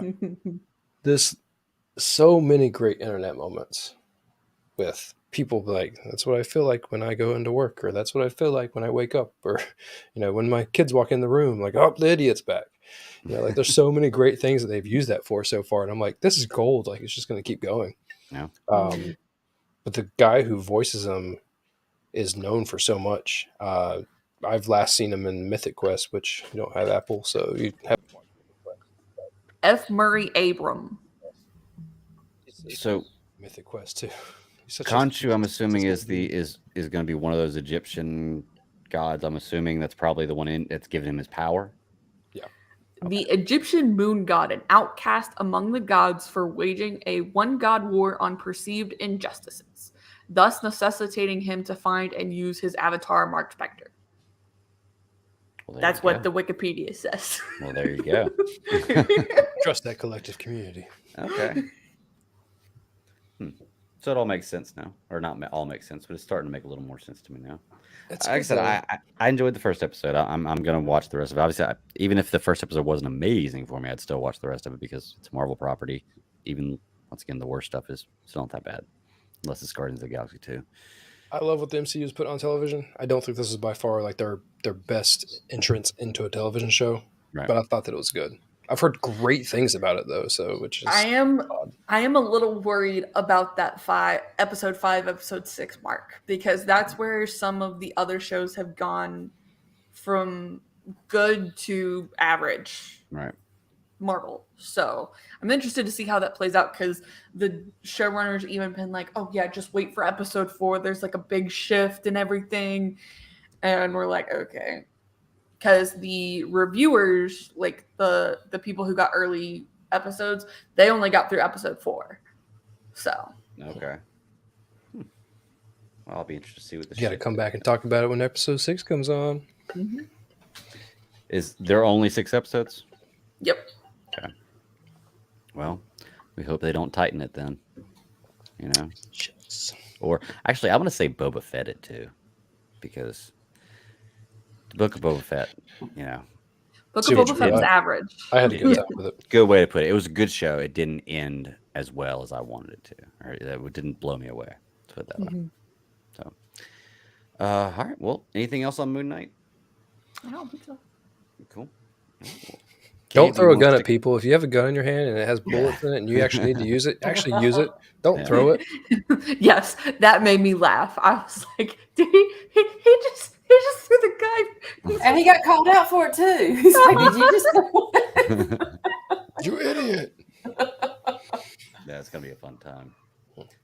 I'd like to. I'm wondering how much of a comedic role they're going to give this character, or how much comedy they're going to throw into this. I mean, Steven seems like the kind of person that slips on banana pills. Yep. So yeah, that's a good point. We'll see. All right. Well, Katie, do you want to stick around, or you want to? We're going to talk. Picard I'm going to do. And, I've been dealing with migraine for 2 days, so I need to go get my beauty sleep. So I hear you. Well, thank you so much for coming on, and yeah, definitely come back and talk to us about some what's Moon. I will at some point. I'm going to try and be around more. I promise. Okay. Well, where can they find you at? Insane. So, you can find me on Twitter and Instagram. It's at Slice of Katie. I'm going to try and get into doing TikToks as well to kind of promote my shows a little bit more. So we'll see how it goes. But you can find me there. My shows are Star Wars Alliance, which is live Wednesday nights, 7 p.m. Eastern, and airs into podcast feeds on Thursdays. And then my other show comes back on Sunday. It's at Slice of Film 1. And Sarah makes an appearance. My other co-host, Mark, makes an appearance. And we do a slice of the Oscars. So, yeah, you can go check those out. Sunday. So Cool deal. Definitely check it all at work. It's a good slice of those Oscars. Yeah. it's a thing. It's because slice of film. It's a thing. I liked it. So Well, you got some yeah. interesting stuff to talk about this year with the Oscars, at least. Got a little All right. spicy there for a moment. So, Yeah. Well, Katie, y'all. I appreciate it. Thank you so much. Yep. Have fun, y'all. See ya. Later. Bye, Kay. Bye. All right. 1 down, 2 to go. What y'all want first, Picard or Halo? Let's go ahead and throw Halo out there. Throw Halo out there. Let's do it. Because I kind of half-assed listen to that one tonight. So because Brian was sitting there and I'm like, you're gonna watch this, and he was getting a little visceral. He was like, that's not right. Why do they do that? I'm like, okay, we're done with this. He can't watch it anymore. So the Brian meter is still low on this show after 2 episodes. Yeah, I think it's just the whole fact of he's just still over the face reveal in the first episode. Okay. So I mean, he's like, why couldn't they just wait and like maybe, like the second or third or something like that? Why right off the bat? But I was like, you know what? Like for the sake of argument, I'm assuming is to kind of move it along a little bit more because you want to, Master Chief has always been, this symbol and this, that, and yes, I know you get to see his face later on, and I also told him, I said, well, maybe a lot of folks that have watched that they're pushing this for haven't played the games. They haven't gone through the whole storyline. Right. So it's kind of, making their, just taking certain liberties with it and just kind of playing it forward. So I think you kind of have to assume that most people have it. You have to go into this creating this assuming most people don't know anything about it. This is a brand new property to a lot of people, just to be safe. I will agree with him, though. I'm not as huge of a Halo fan, but there is way too much, especially in this episode, of him walking around in the suit and not the helmet. Yeah, it just feels way weird. Too much of it. Feels weird. I mean, I don't mind a reveal, but like almost I think he put the helmet on for maybe 30 seconds of this entire episode. He's in the flashbacks suit to the whole Boba time. Fett over here. Yeah. I mean, I was getting lost on that though. I was just like, what is going on here? It's like they crammed a lot in this episode. They did. I mean, disclaimer, like I can totally be on his side.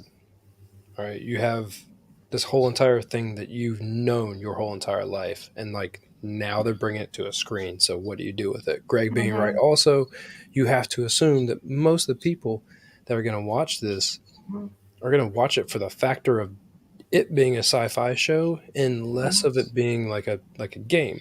You're going to get your hardcore gamers who are not going to like it, who are still actively playing with it.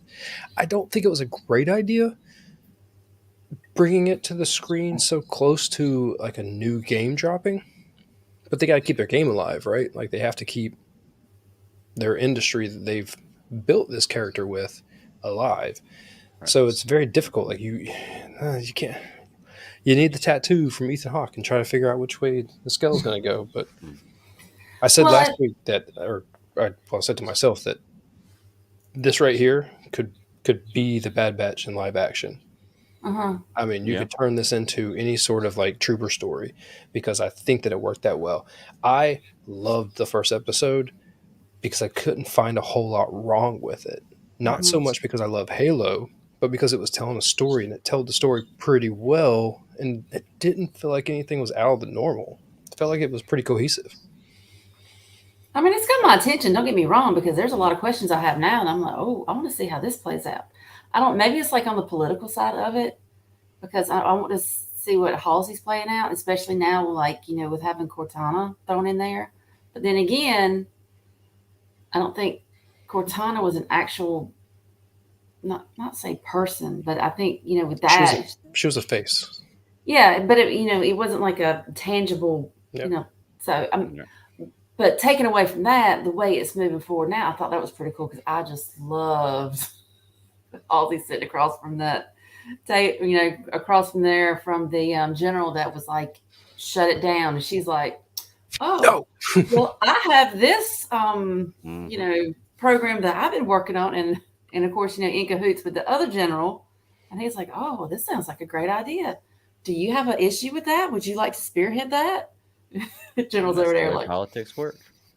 And that's what I'm saying. And usually I don't like politics and stuff like that, but I'm like, this is going to get interesting. So let's see what kind of power play we have going on here. And then plus This seeing the other three Spartans, they, seeing their faces too, that kind of threw me because. it makes you. Here's the thing: it brings you down to reality. Mm-hmm. Like when you see the faces, they're not just stormtroopers. They're people in the suits. I love the suits, by the way. Like I think all the building and I mean, even like the whole Iron Man assembly thing was a little on the nose, but still, like it was pretty good.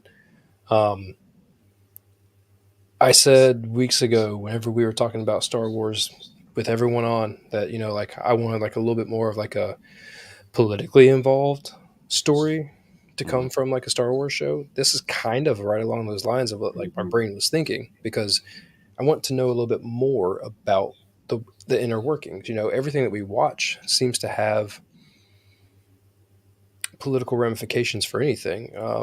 Sarah, you watch Foundation, all that stuff that happens with everything that happens in that show is basically political. I mean, right off the bat, I mean, anything else that I watch, like Expanse and like everything else that I really enjoy, has just enough of that. And this show is bringing that with you're getting the idea that they have a planet that they're trying to get the water and hydrogen from to be the fuel for the rest of the world. And like, it's straight up just problem after problem that the real world would have to deal with.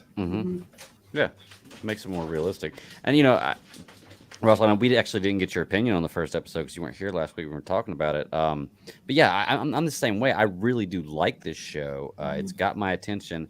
There are a few things that I see on it. I'm like, I could do without that, or maybe they could have done this a little better. But there's a lot more that I like about it than I don't like. So this is one of those shows where this is why I hate listening to reviews. Before I watched the first episode, I saw headlines and stuff about people talking about how terrible it was and this and that, blah, blah, blah. Then I watched it and I liked it. And then everybody I've spoken with since then has really enjoyed it. So go check that's the why news I have a now. hard time. Huh? Now the articles are all coming out like I was wrong about ... And it would Really? say, hey, look, Okay. like Okay. I pulled it up. I was going to bring it up in the news, but at the same time, like that's not newsworthy. That's just people being like, I had an idea about a thing, I didn't like it. The rest of the world liked it. Now I got to come and get on board with it. Yeah, So that makes sense. that's why I hate reviews.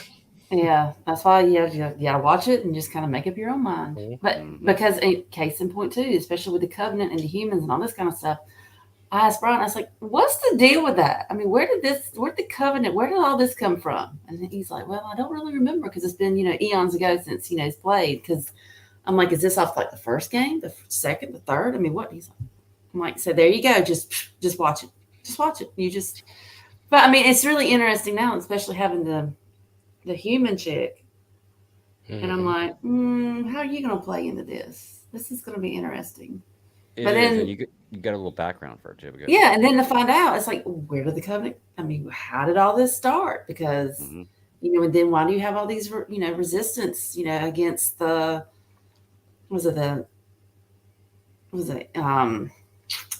MNSC? Is that what they are? The UNSC. UNSC. It's like what started with that, and then then why are they saying the Spartans are just so evil? Which I mean we know they're like the elite. We kind of put two and two together on that one, but I mean, there's like a ton of questions, and I'm like, and that makes for a good show, because if you watch the first episode and you're like, I don't care what's happening, and even with the second one, they packed in a lot, and I'm like, I'm ready for next week. I'm like, okay, what we got? Yeah. Well, let's break it down a little bit. They started out with it being a 22-year flashback, I guess, to where they're training as Spartans, or the first versions of Spartans, which is very kind of Gears of War-ish looking suits. It's funny that they went with another kind of Xbox property, it looks like, to put the suits on for the early Halo suits. But I when I saw the scene, I wanted to be like, okay, I hope this means more than just having a flashback of something that was traumatic in his life. And the fact that this whole episode goes right back to his friend that left, then I like they tied that back in. I thought it was really cool. Trying to recognize that guy, the actor. The only thing I think I remember him from wasn't he in The Rock? Wasn't he one of those think he was one of those guys, the bad guys in The Rock. Yeah, we I'm had not- to look back and see who that guy was because His I'm like, name he's is up when it's Bokeem. Bokeem Woodbine. He has been in a bunch of things, but Yeah. I actually really liked the little kid that played him. Actually, the little kid that played both of them was pretty good. They did a pretty good job Yeah. either fixing that or whatever they did, casting those characters. Mhm. But it's funny because Bokeem is a very solemn, quiet actor, and he plays himself in everything that he does. Just about, Yeah. he comes across as like the guy who doesn't want to raise his voice, but like the moment that he does, like your ass is in trouble. Right. And so it's interesting to see. It's so interesting to see him, like the family that they have him with, the place that they have him in, the way that they incorporated him getting hurt and then wanting to leave. Like the whole story around him was very intriguing, and we only got like bits and pieces of it. Right. The funniest thing was he left. What's the girl's name there? Quan. Yeah, left her there. So you're going to see his character again. I thought it was pretty cool. They have like houses built in asteroids, and they're strung together on like tethers. Almost, it looks like, so that whole asteroid field stays together. That's Well, they. I don't want to go all full nerd, but I mean, like Go typically, ahead. typically I they, wanna hear they do because of like the gravity that they create. well, when yeah. But yeah, That's it's an interesting concept. it That's is. what I asked Brian too. I was like, "Is that some? Did you actually go there and play like on that?" I mean, of course, she's like, "I don't remember." I was waiting for the Falcon to come ripping through. I did like his description too about when she asked how fast they were going, and so I kind of I guess I understood this. They call their warp speed slip jumping, and I was like, I wonder why they call it slip jumping, and then he explained that it's not a matter of speed, but like traveling more direct path, like slipping through pieces of yarn all connected to one thing. I was like, okay, that's cool. They did that. So now when they say slip jumping, I understand the concept of what they're talking about. It was very MCU and Guardians of the Galaxy ish. The look, yeah, a little bit purple. Well, not pinkish. just the look, but like the concept too of Mm-hmm. jump points and like Yeah. this gets you here and so on and so forth. I liked that they gave us a background on what this relic is. So now we know what's going on with it. We know why he is the one who's able to power it. Well, we know why. We don't know exactly a lot about it. We know why with that, and we know exactly kind of what it can do. So this relic is pretty badass. But it's a keystone, is what those aliens called it. And we find out that they are actually on what they call the journey to find the sacred ring. See, this is all new stuff to me about Halo that I knew nothing about, and I don't know how much of any of it, Yeah, ties back there's into a the pretty actual story. there's a pretty definitive storyline. Yeah. So I mean,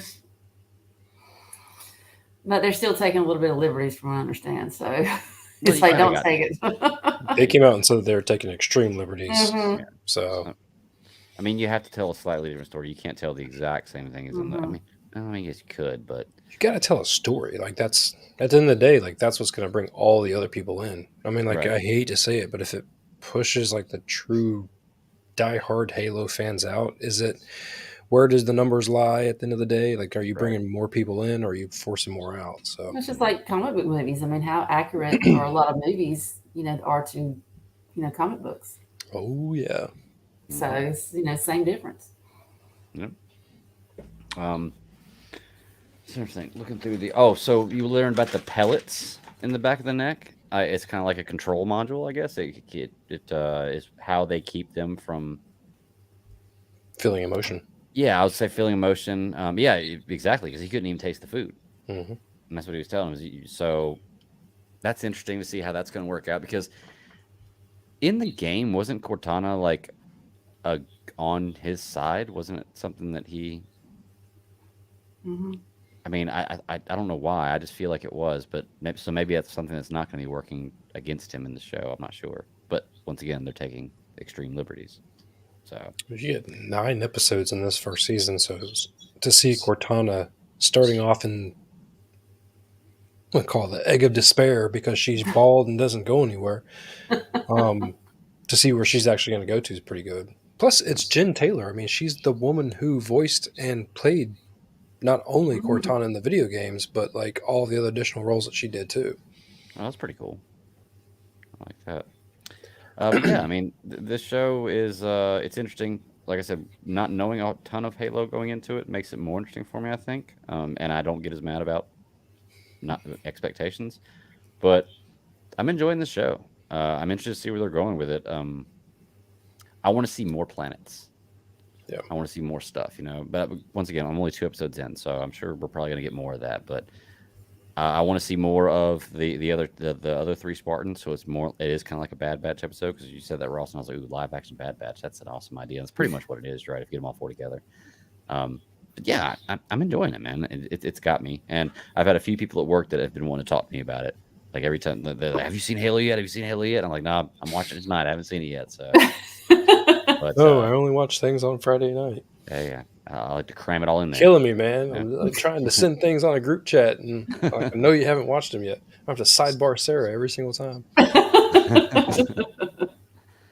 Well, is there anything else y'all want to point out about Halo?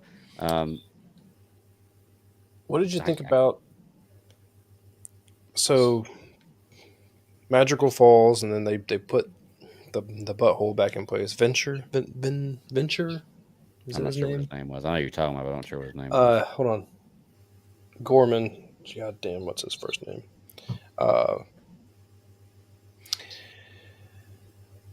Byrne.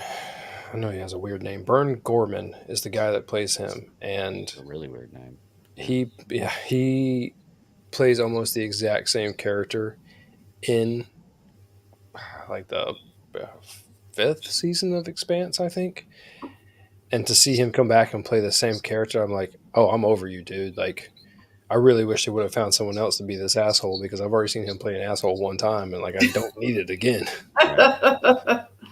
Crossing over of universes almost feels like. What do you think of Paul Schreiber playing Master Chief, though? I think he's doing a good job. What else is he in? I don't know him from anything else, or I don't recognize him from anything He was else. in 13 Hours, I think.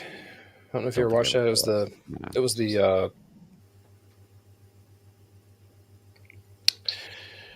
oh my lord, the shoot 'em up movie from the thing that Hillary Clinton got in trouble for, all the emails. Oh, yes. Can't think of the place. Anyway, it was him and Krasinski. Like he was in like one of the backup dudes. He's actually a stepbrother to Liev Schreiber. Oh, really? Yeah. So Liev Schreiber, who plays Sabretooth in the X-Men series, he plays Ray Donovan, if you ever watched that show. But he's all over the place. And this, like, Paul Schreiber hasn't done a whole lot. I find it interesting that he always looks like he has a dip in his mouth, like right up front, bottom lip, same time. So it looks like he plays a lot. He's like played a lot of roles in like TV shows. Yeah, he's a very big support guy. Okay. I mean, I think he's doing a great job. Like I said, I haven't seen anything from his character that I didn't like. I just didn't know if like his delivery threw you off, or if like anyone had problems. Because like I had no problems. I know that he took his helmet off quite a bit, but here we are once again. I mean, I kind of feel like the Mandalorian did it. Like he was the guy who acted with his mask on. Like not everyone can do that, and even then, like I felt like that's why they did it in Boba Fett, where they just took it off. So. Well, another reason too, I was thinking that they probably did, had his helmet taken off. So I feel like they're trying to get that, I guess, the humanity aspect of him, because you're thinking of Master Chief, they're building him up to where, oh well, Spartan, he's like our greatest weapon. He's this, that, and other. You take that helmet off, automatically right then and there, you put a face with it, and it totally changes the game. Yeah. So, and that's what I was trying to tell Brian too. I'm like, that's probably one of the reasons why they took it off so early, is to go ahead and establish he is a character with a face. I mean, regardless of the fact, I think they want to throw it out there because, you're trying to develop whatever relationship with the character for Quan, or, this, whatever's going on there, because I don't think it would have made much sense if he kept the helmet on with, especially these flashbacks and, him trying to, starting to remember things, that it's like he's almost like just rediscovering his human side. If that makes any sense. Oh, So, I if mean, this show was 23 episodes, they wouldn't have done it in the first episode. oh, absolutely no. But you're Yeah. talking about 9 episodes of a show, and you got to push a story on. You have to. You got to get the roots in, and you got to do it quick, and you got to do it efficiently. And I think that they did a good job. Like, Oh, I yeah. have no problem with seeing his face. This episode, the second episode, did a good job of giving the reason why he took it off. I would not have taken it off until I made it to Homeboy's like private rock. Right. But that's just me, you know. Like when you watch him Hulk that forklift out of the way, just like, bitch, please.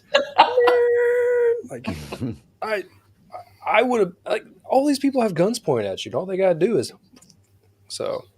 Well, and going back to the first episode, it really hit me hard too when he did take the helmet off and he told her, he's like, if you want to shoot, if you want to hit me, you're going to have to aim higher. Aim And I'm high, thinking, okay. Straight up no balls you right off the beginning. Yeah, exactly. Yeah, I mean, I don't know. You raise a good point that it humanizes the character for the audience, you know, at the beginning, but also just in that scene. That's what that point of him doing that is to humanize her, to let him know. So, I guess my thing is, I'm not a diehard Halo fan, so the helmet thing is not a big deal to me. I just don't like seeing him walking around the suit because I just know me. If I'm in a hostile environment, like you just said, Ross, if I'm not taking the helmet off till I get to that rock, you know. And even then, I'm skeptical about taking the helmet off. If I've got basically armor that nothing is going to destroy, and I'm in a hostile place, I don't care how badass I am. I'm not giving him a vulnerable point. Bro, And that's my thing with the traveling in that car. I would have had the helmet on just for safety. Yeah. That thing went from a rail car to a cable car Mm-hmm. in like that. Mm-hmm. Yeah, that's a little sketch. But I mean, I can get past it because, like I said, the guy who's playing the character, he's doing a good job, and you know, I don't have any right to have any rules about Halo going into it, watching it. I don't have my Halo badge, so. But all in all, I'm still really enjoying the show.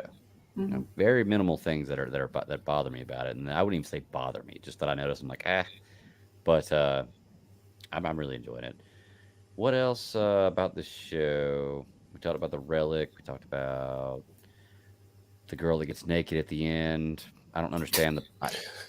Her Okay, name is look, it Mackie or Makey or whatever it is? I don't understand the point of this. Like, what's the point of shedding the clothes and us having to see her shed the clothes? Like, it's Well, weird.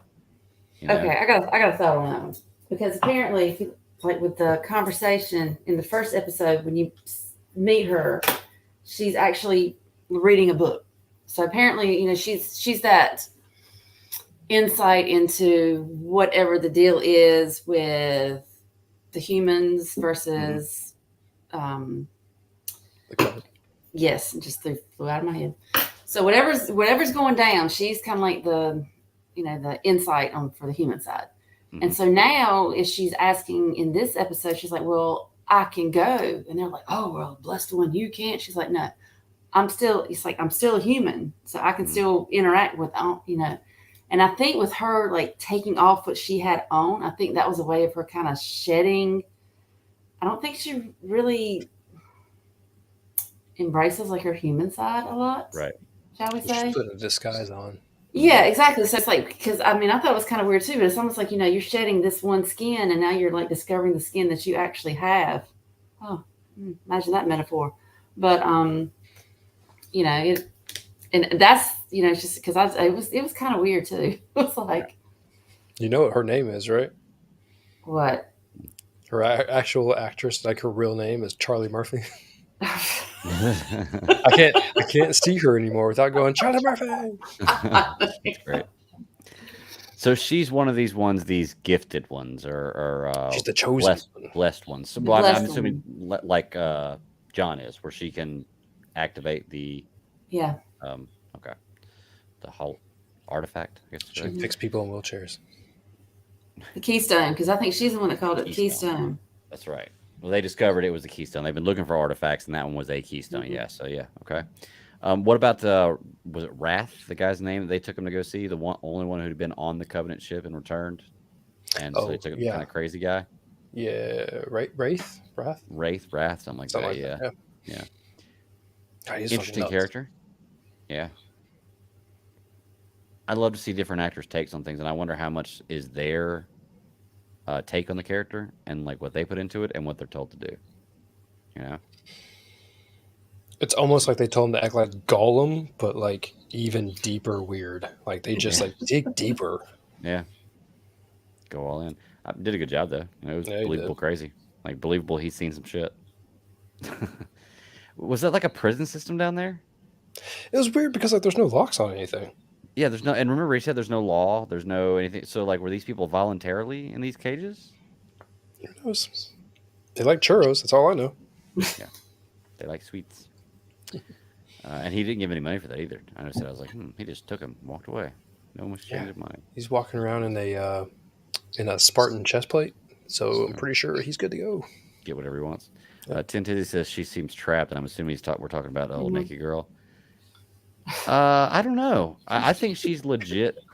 I think she's legit. Oh, you laughing, naked girl? I mean, it's like just the name that she. It was like just which one nickname. It's either Mackie or Makey or Naked Naked girl. Girl. Makee is what her character's name is.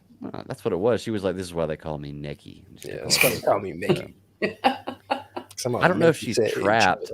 I think she's legitimately like with the Covenant. Maybe she's under like her mind's trapped or something like that. Maybe that could be it. But I think she's legit against humans. Dude, she's a transformer, bro. A robot in disguise.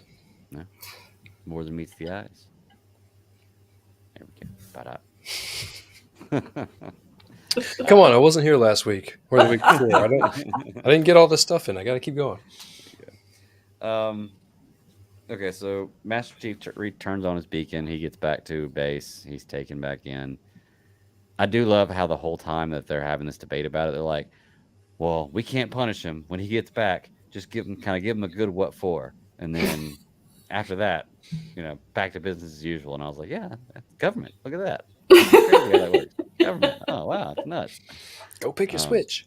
Yeah, but yeah, this show's on point for me. I think the coolest thing is the uniforms. It makes me want to buy that uniform in cosplay. Like I was looking at it and I was like, damn it, now I want one of those helmets. Dude, I never wanted a Halo helmet before. When he did that superhero landing in the first episode, I was on board. And then you're like, I gotta remember all the other ones. But when she was like, like I got Overwatch, and I'm like, oh, we're in a game. Game on, bro. Like make it happen. I just don't understand. We only see them pick up a Covenant weapon one time, and well, maybe not just once, but I think it was just once in the first episode, and shoot the Covenant with it, and I'm like, why is no one doing this? Well, their weapon seems to be very good, and I love their weapons because I love the lava look, like the plasma look that it. Mm-hmm. When Quan went to go with her friends to go fucking find the goods up in the desert underneath the rock somewhere. Mm-hmm. They all got wasted in more way than one. Yeah. And watching it happen was like, whoa. Like, yes. I don't know what's happening, but I'm on board. Yeah, it took it to the next level. And then that right there, I was like, okay, this is going to be a little more graphic than I thought it was going to be, but it's done really well done. That was one problem that I had last week, Ross, was with the gun situation. Like, not even the fact that they're not picking up their guns to use their better guns against the Covenant. The fact that the Resistance or whatever they were was using their guns and it wasn't doing nothing. And then the Spartans would come in and pick up the guns that the Resistance was using and it would kill the Covenant. And I was like, that doesn't make any sense. Like when a Spartan shoots it, the bullet's more powerful. Oh, see, I only thought they picked up the Gatling gun. They did, yeah. But remember, they were using that Gatling gun against them. When they first came through the door, they had that pointed at the door, and they were using that against them, and it did nothing. And then the Spartans pick it up, and then all of a sudden it takes them out. Yeah, you probably get a plus 100 energy bonus whenever you got that big swinging dick, and you're just killing people. I don't know what to tell you. Yeah. But that was an issue. He came on hard. I mean, like, he did. When he landed, I don't think he ever got his rifle back either. Like, the other dude handed him his rifle before they went into the cave. It was like, like, here. Where's your gun, bro? Like, if you guys are... He's just a badass. Time I've ever heard anyone say, like, this is my rifle. This is the only... There's not another one like it. Oh, don't make... There you go. Yeah, don't repeat it. Yeah. No, there's plenty just like it. Exactly like it. It just has a different serial number. Right, but it's the exact same gun. Sorry, that was a little rant there, but yeah, I don't know. Like I said, I guess in the first episode, that was the only thing that really caught me. Was I was like, I don't get that, but it wasn't big enough to pull me out of it. But Master Chief was being a badass in that scene. Bro, sure. I would be dual wielding those energy spikes. Just, oh, They're like badass lightsabers. a more civilized weapon. I got all twitchy.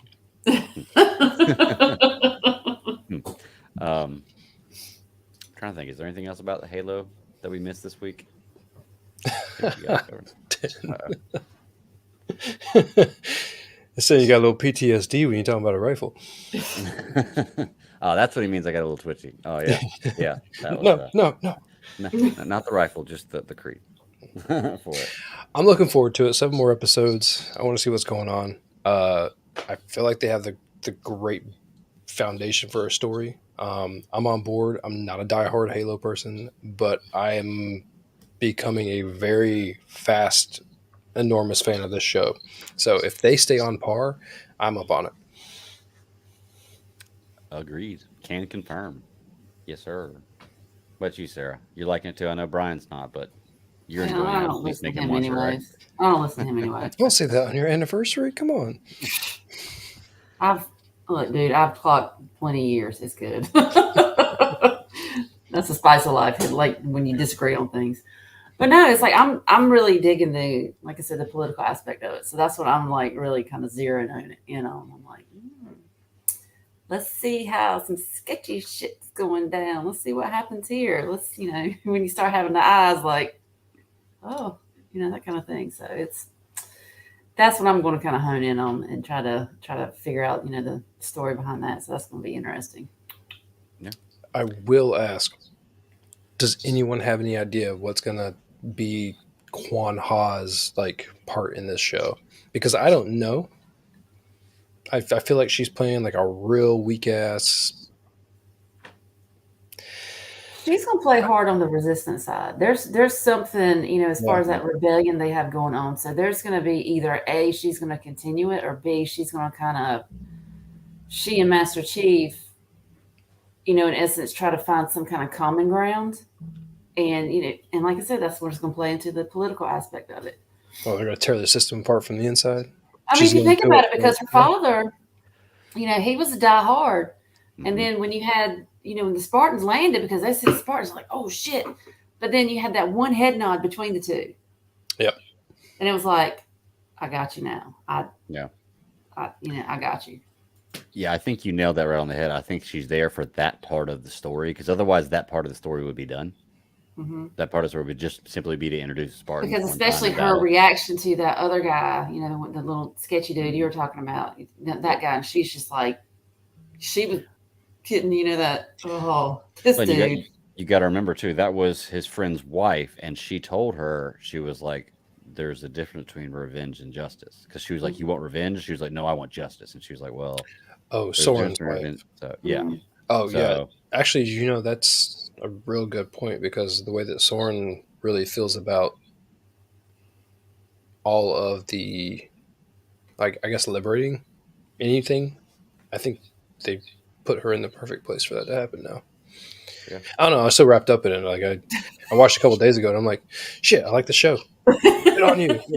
They've established kind of 4 storylines you're following as you're going through there. You're following the doctor and her politics and the stuff that's going on there. You're following Quan and her stuff. You're following Master Chief, and you're following what was the 4th one I had? Oh, the Nikki.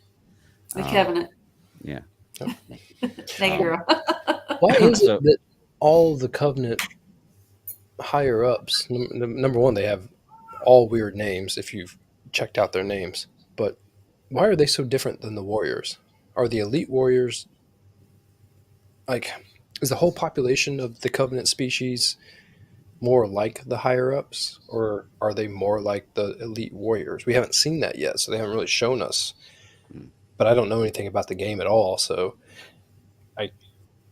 I don't know what direction they're going to lean. It's just like you have the wise ones are the weak and feeble people, and then clearly your warriors are your warriors. So Or there's way some I- other variations in there too, because it's not just the elites. They've got some other stuff, some other god awful looking things too. So I don't know if they're going to bring those in there because Like a that's like nightmare. 400-pound guy in the chair type thing. Well, I think they're called. I can't remember off the top of my head what they're called, but they're no. Ugh. The way I envision it in my head is they do maybe have different races of this from like this group of nomads, but I don't think they have a planet they come from. I think they're staying in that jellyfish looking ship and continually moving because part of their journey is their mission. High Charity. It's such a weird name to call that thing too. It is a really, really weird name, yeah. But damn Homeboy's it, name was Mercy, so that was weird too. but I don't think that they have like a society. I think it's the higher ups, the guys with the long necks that are talking to Nikki, and then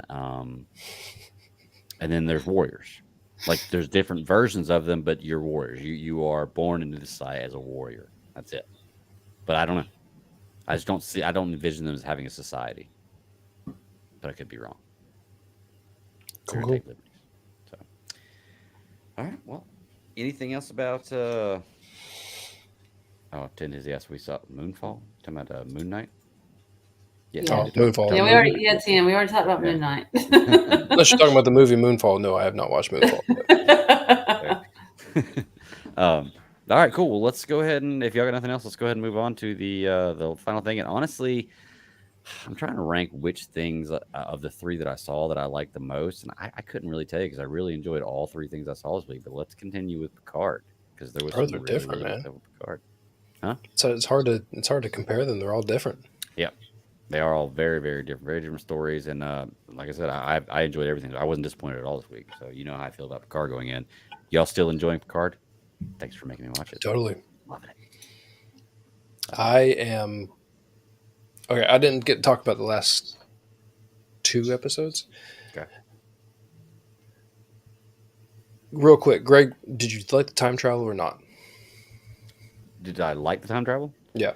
I'm not upset with it. I understand it, and I don't think they're messing. Well, there is something I'm going to point out here in a little while, but I don't think that that they've done a bad job with time travel. Okay. What is like your favorite time travel thing in all of like pop culture, movies, TV, and all that? What makes the most sense to you? Back to the Future. Of course. Boom. Well, aren't you lucky that the woman from Back to the Future directed episodes 3 and 4? Mm-hmm. There you go. There you go. No, I found that she was in it to be very compelling. Leah Thompson, I don't know if she contributed to anything else Star Trek, but like she was in this to win it. Mhm. And when she directed, and then in this newest episode, she had a small role as like one of the whoever. I thought the time travel was just a little weird, but I thought that you had to like really rip that off real fast. If you don't tell that story in and out real quick, you're going to get messy and you're going to sit in it. And I thought that they did a real good job with that. The thing with putting Rios in ice was just a little too on the nose, but they made it work. The Queen, you know where this is going. I mean, like I don't want to jump right into the 5th episode, but like the prior 2 episodes when they were really trying to keep her at bay and like learn from her, you're like, you can't learn from like, I don't know a good way to describe it, but you can't learn from like a psycho person. Right.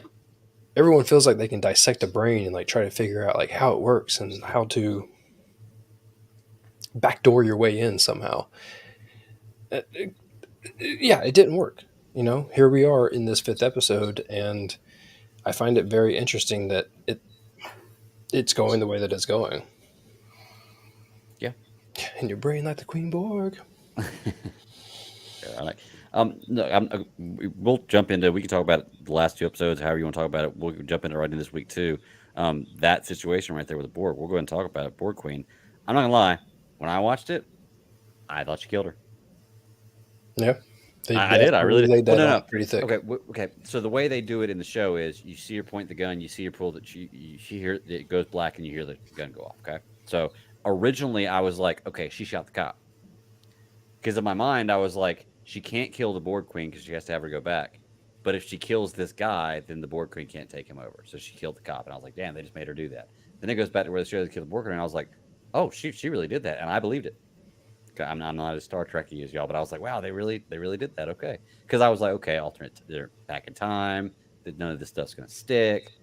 They have liberties and stuff they can play with like that. Like I'm sure every character that's been killed so far is going to come back at some point in time or by the end of the season. But yeah, that one really got me. Like I thought it happened. And I was like, wow, that's crazy. They went there. And then of course you get the reveal that it didn't. But let's see. Let me go through some notes here. So that was kind of a cool trick how she did that. How she took control of the ship and actually called for the cops to come to the vineyard and lured that cop there. I was like, oh, that's very. Who would very have seen clever. that happen? You got the internet. You got cell phones. Like that's now your stomping ground. Because the Borg have always been like, how do I make this system work for me? Mm-hmm. And they've always created like a assimilation. Yeah, the next best thing to make it all work for them.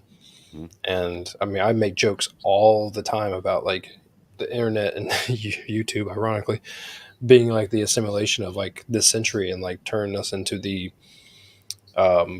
idiocracy of the current world. But no, like it's such a great. How could you not use that? The internet and cell phones, like it's fantastic. Mm-hmm. Oh, yeah. Let's talk about Renee, the character we said. We saw a glimpse of her at the end of the last episode. I thought it was just a throwaway girl. For some reason, they just showed her to focus on what Q was trying to do. But this is actually the character that they have finally figured out what they've come to do, and it's Picard's great aunt. They said something like that. Something on those lines. Look, I had another one of those genius moments. Is what she is. Oh yeah, she's definitely a genius. I had another one of those moments. Remember a couple weeks ago, I was talking about how I have those moments when I'm watching shows where I see something, I'm like, I can't fucking believe they did that, and I write it down, and then 2 seconds later, as I'm writing it, they answer why they did that, and I'm like, okay, well, it makes sense. Happened right here, because I was like, they're not gonna say the reason they had to come back in time was because she didn't go on this ship because of anxiety. I was like, please tell me that's not what they're doing. And I even wrote it down. What the fuck, anxiety, you know? And then literally, then it shows you, it zooms out and it shows you Q was the one that was in that room, giving her this thought and her idea. So I was like, okay, that makes a little more sense now. I can live with it like that. But they're playing with a realistic problem that like a lot of people deal with now. You know, I mean, like, no, I agree. You're right. Anxiety is real. I'm not saying it's not real. I'm not turning it into an issue. I'm just saying, like, it's funny how they do that. It's funny how they take that level of storytelling and they're like, you know what? A lot of people really feel anxious all the time. Like, what do we do with that? And they turn it into like a major thing. Like, I don't know if anxiety would be something that someone in her position would truly go with. I mean, the girl's a genius, and like, we always deal with that. Am I good enough mentality? Like everyone kind of feels that to some extent. But I feel like she's been a test pilot. She was in college at like 16, I think is what they said. Mm-hmm. She turned around and like now she's going to fly the Europa mission. I don't feel like anxiety is like on your plate. I feel like that's more of like a Maverick Iceman, which only to point, not to say that the trailer came out, but only to point out that simple fact, like you're a badass. Like those type of people like push the envelope. And that was really my issue with it. Was I said not actually having anxiety. I don't have a problem with people having anxiety. It was the fact that I didn't know why that would happen and it would change time until it goes back to the point where you see that Q's the one that's making her have this feeling. So told you. Like, okay, that makes told sense. you it was Q. You were right. You called it. You were absolutely right. But they totally could have like Martha Wayne'd her ass, you know? I mean, like just back alley shoot her and been done with it. I feel like there's different ways, but it's interesting that they used anxiety. That's all that I was trying to get to that point of like, why? And like, okay, I can kind of buy it, but weird. Yeah. I wanted to point out too, I think it's hilarious, like the liberties that people take, or like the things people pay attention to sometimes when they have rules about stuff they're following. Like, okay, so first of all, with Rafi and Seven, who's the ranking officer there? Like Well- out of those two, who outranks the other one? Or they're the same? Because Seven's always bossing her around. Like, Seven at this point is not in Starfleet, right? No, yeah, she's a ranger. So, okay. I mean, but then again, none of them are in Starfleet at this point, so it doesn't really matter. So anyway, so they're finding the Homeland Security bus, and they're saying you can't teleport him out of there. You just can't do it because butterflies, ramifications, people seeing that, you're going to change too many things. Okay, I get that. That's a valid argument. But then you're going to go release everybody on the bus, which I don't have a problem with everybody on the bus being released, but you're telling me that all those lives that in real life would have gone have now been freed, and like that's going to change things too. That's a butterfly effect. And I was like, why would you focus so much on one thing and not the other? It just doesn't make any sense to me.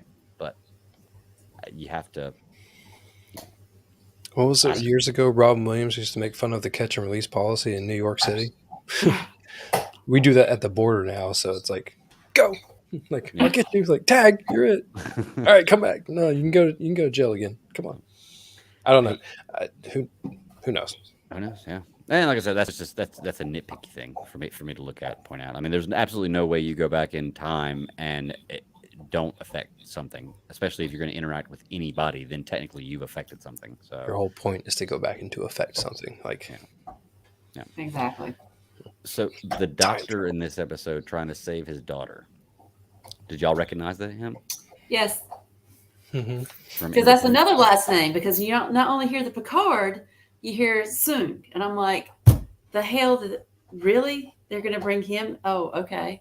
Because Dr. Soong in our little next generation, he's the one that created Data. Okay. So that's where they're talking about the genetics. So I guess genetics is going to kind of come down the line to go into like cybernetics, that kind of thing. It's a season 1 thing, actually. This would have benefited you to see season 1. Okay. Because it's such a large part of that season, and the daughter was in that season, and I don't want to spoil it for you. Oh, don't worry, Ross. I've already kind of threw some stuff out there from last week trying to describe it. It's like, I'm already in season 2 anyway. I'm probably not gonna. You should watch season 1. Like it's perfect. There's a lot of like background pieces that would make sense going into even though 2 it's got its own legs to stand on. Yeah. And so it plays a lot with Girardi, and the fact that in this episode right here, I mean, you have Brent Spiner, like he's the one who's like, he is Data. Mm-hmm. So he is the person, like the season 1 would have kind of brought you to that point if you didn't watch like TNG or you didn't know a whole lot like about Data.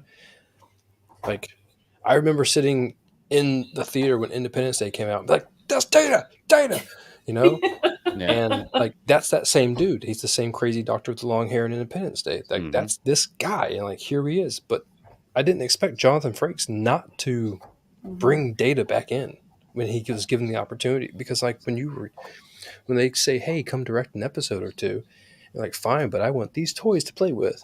Jonathan Frakes is going to get what he wants. Right. Yeah. I'm trying the storyline with him and his daughter. I thought was an interesting one, and I find interesting how the introduction with him and Q, and how Q gives him the cure, I guess, for a temporary type thing. So I'm wondering now, in this timeline, there's got to be 2 things that have happened now in this timeline that Q's changed. One would be Renee not going on this mission, and 2, his daughter being saved. And I don't think it's necessarily just his daughter being saved, but now he's given him that vial of that cure. And he says, and he's talking about how he can rid humans of genetic imperfections, of disease, all this kind of stuff. Do you think that that's why in this alternate timeline, humans have such a superiority complex of humans are the universe should be full of humans, or humans are the best in the universe? Because through this cure, humans have now developed immunities to diseases and genetic defects and stuff like that. Do you think they're tied in like that? Possibility, because that way it would kind of make like the human race like more superior, because that's basically what this mirror universe, that's kind of what they're reaching for.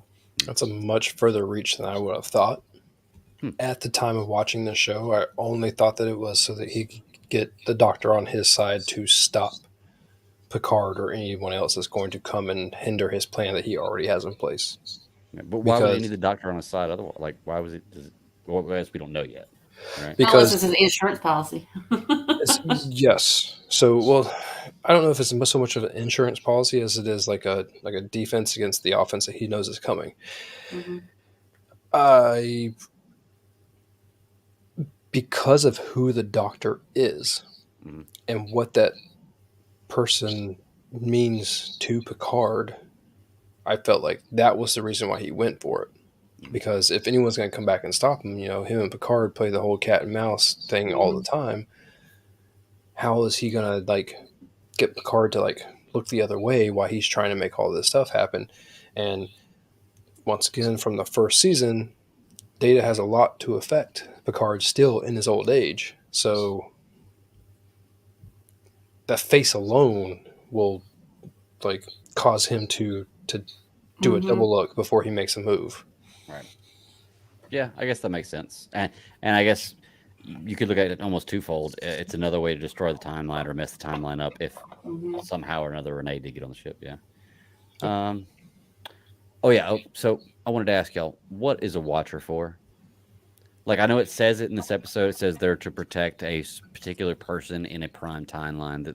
But you can't interfere. So what are you there for? You there just to watch? Like, literally, I know your name's Watcher, but like if you're there to protect this person and to make sure this happens, but you can't interfere, then what are you really there for? Or do you answer to the higher ups? Right.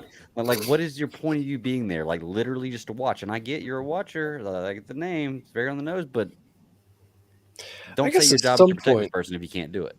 At some point, you have to like make a call to someone, right? And I think that the problem with this whole thing is that the Watcher didn't see this happening. I don't know. Okay. Like they're there to make sure that the person continues on their path. And if at any point something happens, they can like step in and, like fix it. Like, like she got shot. Well, 911, boom, ambulance, come on, come help her. But when like Q affects it, it's something that the Watcher can't see. That makes total sense. Damn it, Ross, you made it make sense. That makes total sense. But then again, anytime you inject Q into anything, there's always chaos. There's always chaos. You never see it coming. Much like the real world. Wow, dude, you just totally made that make sense for me. Like, yeah. You're welcome. Totally understand. Yeah, thank you. Awesome. Cool. I'll take last week's paycheck that you held back. Yeah, I got you. It'll be it's coming. No worry. Okay, so let's see. Oh, captured on purpose at the end. This last scene with the Borg Queen and I say Judart, George, Girardi. Girardi. Yeah, I know something with a J and T and R. It took me a minute to figure out who you're talking about. Yeah. This combination's cool. So she gets caught on purpose, and it's funny because I didn't expect her to get caught on purpose. I was like, "Oh, she screwed up when she got caught," but no, got caught on purpose. Total Ocean's vibe. Yeah. They did the whole like we got to pull off a job and see what's going to happen, and I thought it was real. It was just enough of a feeling like we're going to pull off a heist, but without making it seem like it was going to be too stupid or crazy.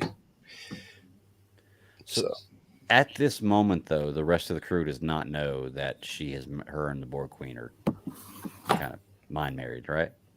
Yep. That'll definitely come back into play, and it gives them a way to get back home. So, two birds. It's interesting. I don't know how. They were setting this whole thing up with the whole her being lonely this whole entire time. You got 9 digital cats and no life, no man. Take a Borg Queen. Yeah. Well, she had one in the first season. She did.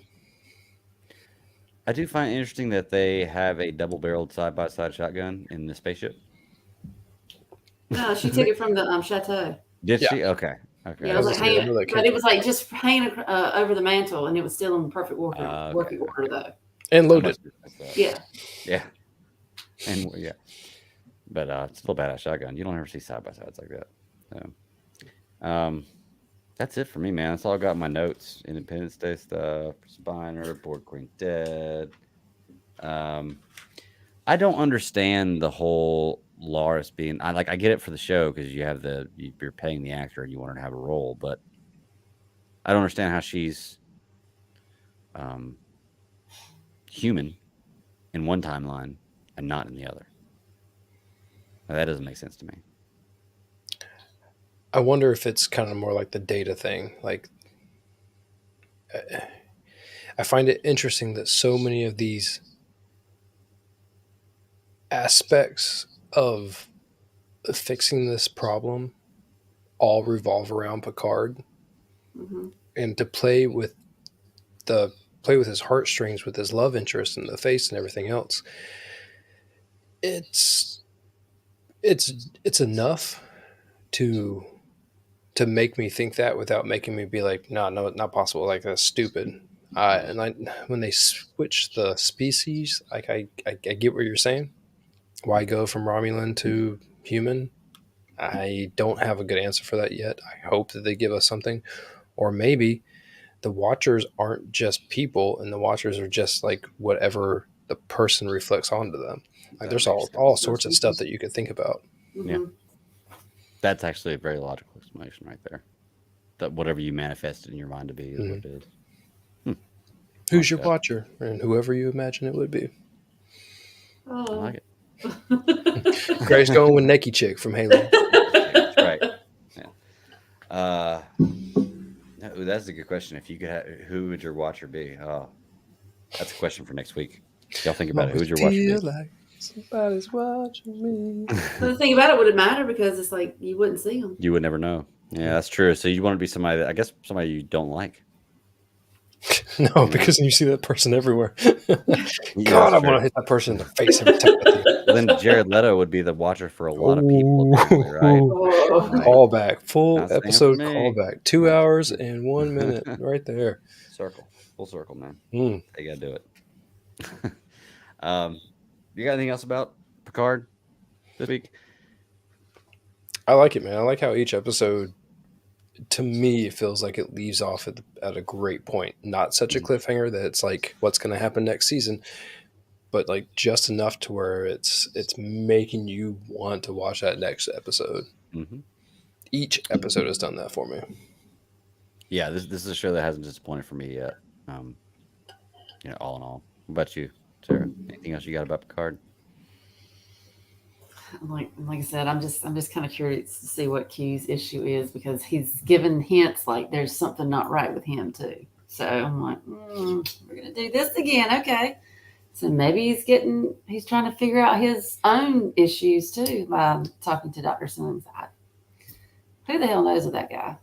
Well, and you got to remember too, in the first episode, he went to Picard for help. Mm-hmm. We still haven't figured out like. And even Picard was like, "Yeah, dude, you're off. Something's off with you." So, well, I think it's from what I'm picking. I don't know as much about Q as y'all do, but from what I'm picking up on it, I think he's almost going to use this Renee situation as like a hostage type thing. Like, he needs help. mm-hmm. You're going to do this, or I'm going to make this happen, type thing. You know. And that could be a possibility because that's not beyond him. So we'll see. But it's really weird that they're halfway through this season and they've really kept Q to a minimum. Makes me they're gonna turn it up. They're gonna turn it up. Right. Yeah. We'll have a Q heavy episode, I'm sure. So. To have him have that scene, the snap and she's sitting there, because like to me, like, it didn't make sense of like, who's the blonde chick that he's trying to seductively talk to without saying anything to. Mm-hmm. It was very weird, but it worked. I mean, clearly, like, it pushes you on to the next episode, and then you learn that's Renee, and like all the things that come with it. It's just strange that, like, the last we saw of him was, he can't get it up. So, yeah. Well, it's funny too because they showed that scene in the last episode where he's gone back, snapped with Renee, and you don't know who she is or anything. I think that was actually, that scene was meant to be placed before he even went and saw Picard the first time, because like that was the moment where he was just going to snap his finger and make her not get on the thing. He realized he couldn't do it, went back to Picard, and now that's why he became the psychologist, was to plant that seed. What if all that happened in real time and he couldn't change the way that she thought? And what if the data is the backup plan and that's really the thing that changed everything? Because when he snapped and nothing happened, did he have any influence over her period? Does he have any influence over her period? Or are they using her as the can't think of a good acronym or metaphor for it, but is she the thing that they're chasing after that makes no difference? Are they going to find out in the 8th or 9th episode that it's not that, it's Data or Doctor? That makes sense. Yeah, I could definitely see it. So, okay, just out of curiosity, are y'all telling me that this Doctor is actually Data, or he created? No, it's Doctor. I forgot what his first name Based was. off of the Doctor. Okay, but he apparently he must have been like that. I don't want to say ancestor, but like of Dr. Noonien Soong. Dr. Noonien Soong was the one that created Data. Okay, so he is a reason why Data, like a relative. He's a relative of that line. Okay, that's probably where it all started from. Especially since he was showing he's in genetics, but then like I said, once you meet Noonien Soong down the line, when he creates Data, he's in the cybernetics with the that kind of thing, like the positronic brain and all that kind of shit. I did want to mention one last thing I just thought of. They're in 2022 at this time, right? 24, isn't it? Okay, either way, it's two years. So in 2 years, they had that technology where you can just throw that thing up in the air and it creates a force field. In 2024, are we gonna? Man, that'll be cool. That'll be cool. If that's we were supposed to have flying cars when? Yeah, that's true. In the year 2000. Hoverboard. Self-lacing shoes. Yeah, we have that. That's true. They did make. Do we really have hoverboards? I mean, do we really have hoverboards? No. I mean, Will we ever really have hoverboards? Not in my lifetime. So there you go. Yeah. Okay. Makes sense. Siri still doesn't listen to me, so I don't know what to tell you. She's not taking over anytime soon. Yeah. Well, that's all I got, y'all. Notes are done. Shows are done. News is out. You got anything else you want to talk about? Well, let's get the hell out of here then. Yes. All right. Well, Sarah, where can they find you at if they want to talk to you? You can find me on the Twitter at My Lady Kitten. I'll bounce around there a little bit. But that's about it. You can find me here Friday nights. And like Katie said, joining her on Slice of Film, which is going to be really fun. But I don't know. That's pretty much about it. I can't believe she's never seen Training Day. That's crazy. But yes, hit Sarah up. Check all that stuff out. I'm going to be doing Slice of Film with Sarah and Katie on Training Day pretty soon because that's just a must watch. So, Ross, where can they find you at, buddy? Right here.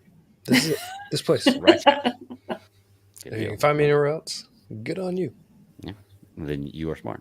You did some deep digging then. So, and you can find me at the BatDaddy52 on Twitter. It's my personal handle. At SCS Podcast 1 is the show handle. We do this live every Friday night at 9 p.m. Eastern Standard Time on YouTube. Audio drops Monday mornings on any podcatcher of your choice. Give us a like, give us a review, tell a friend, share the show.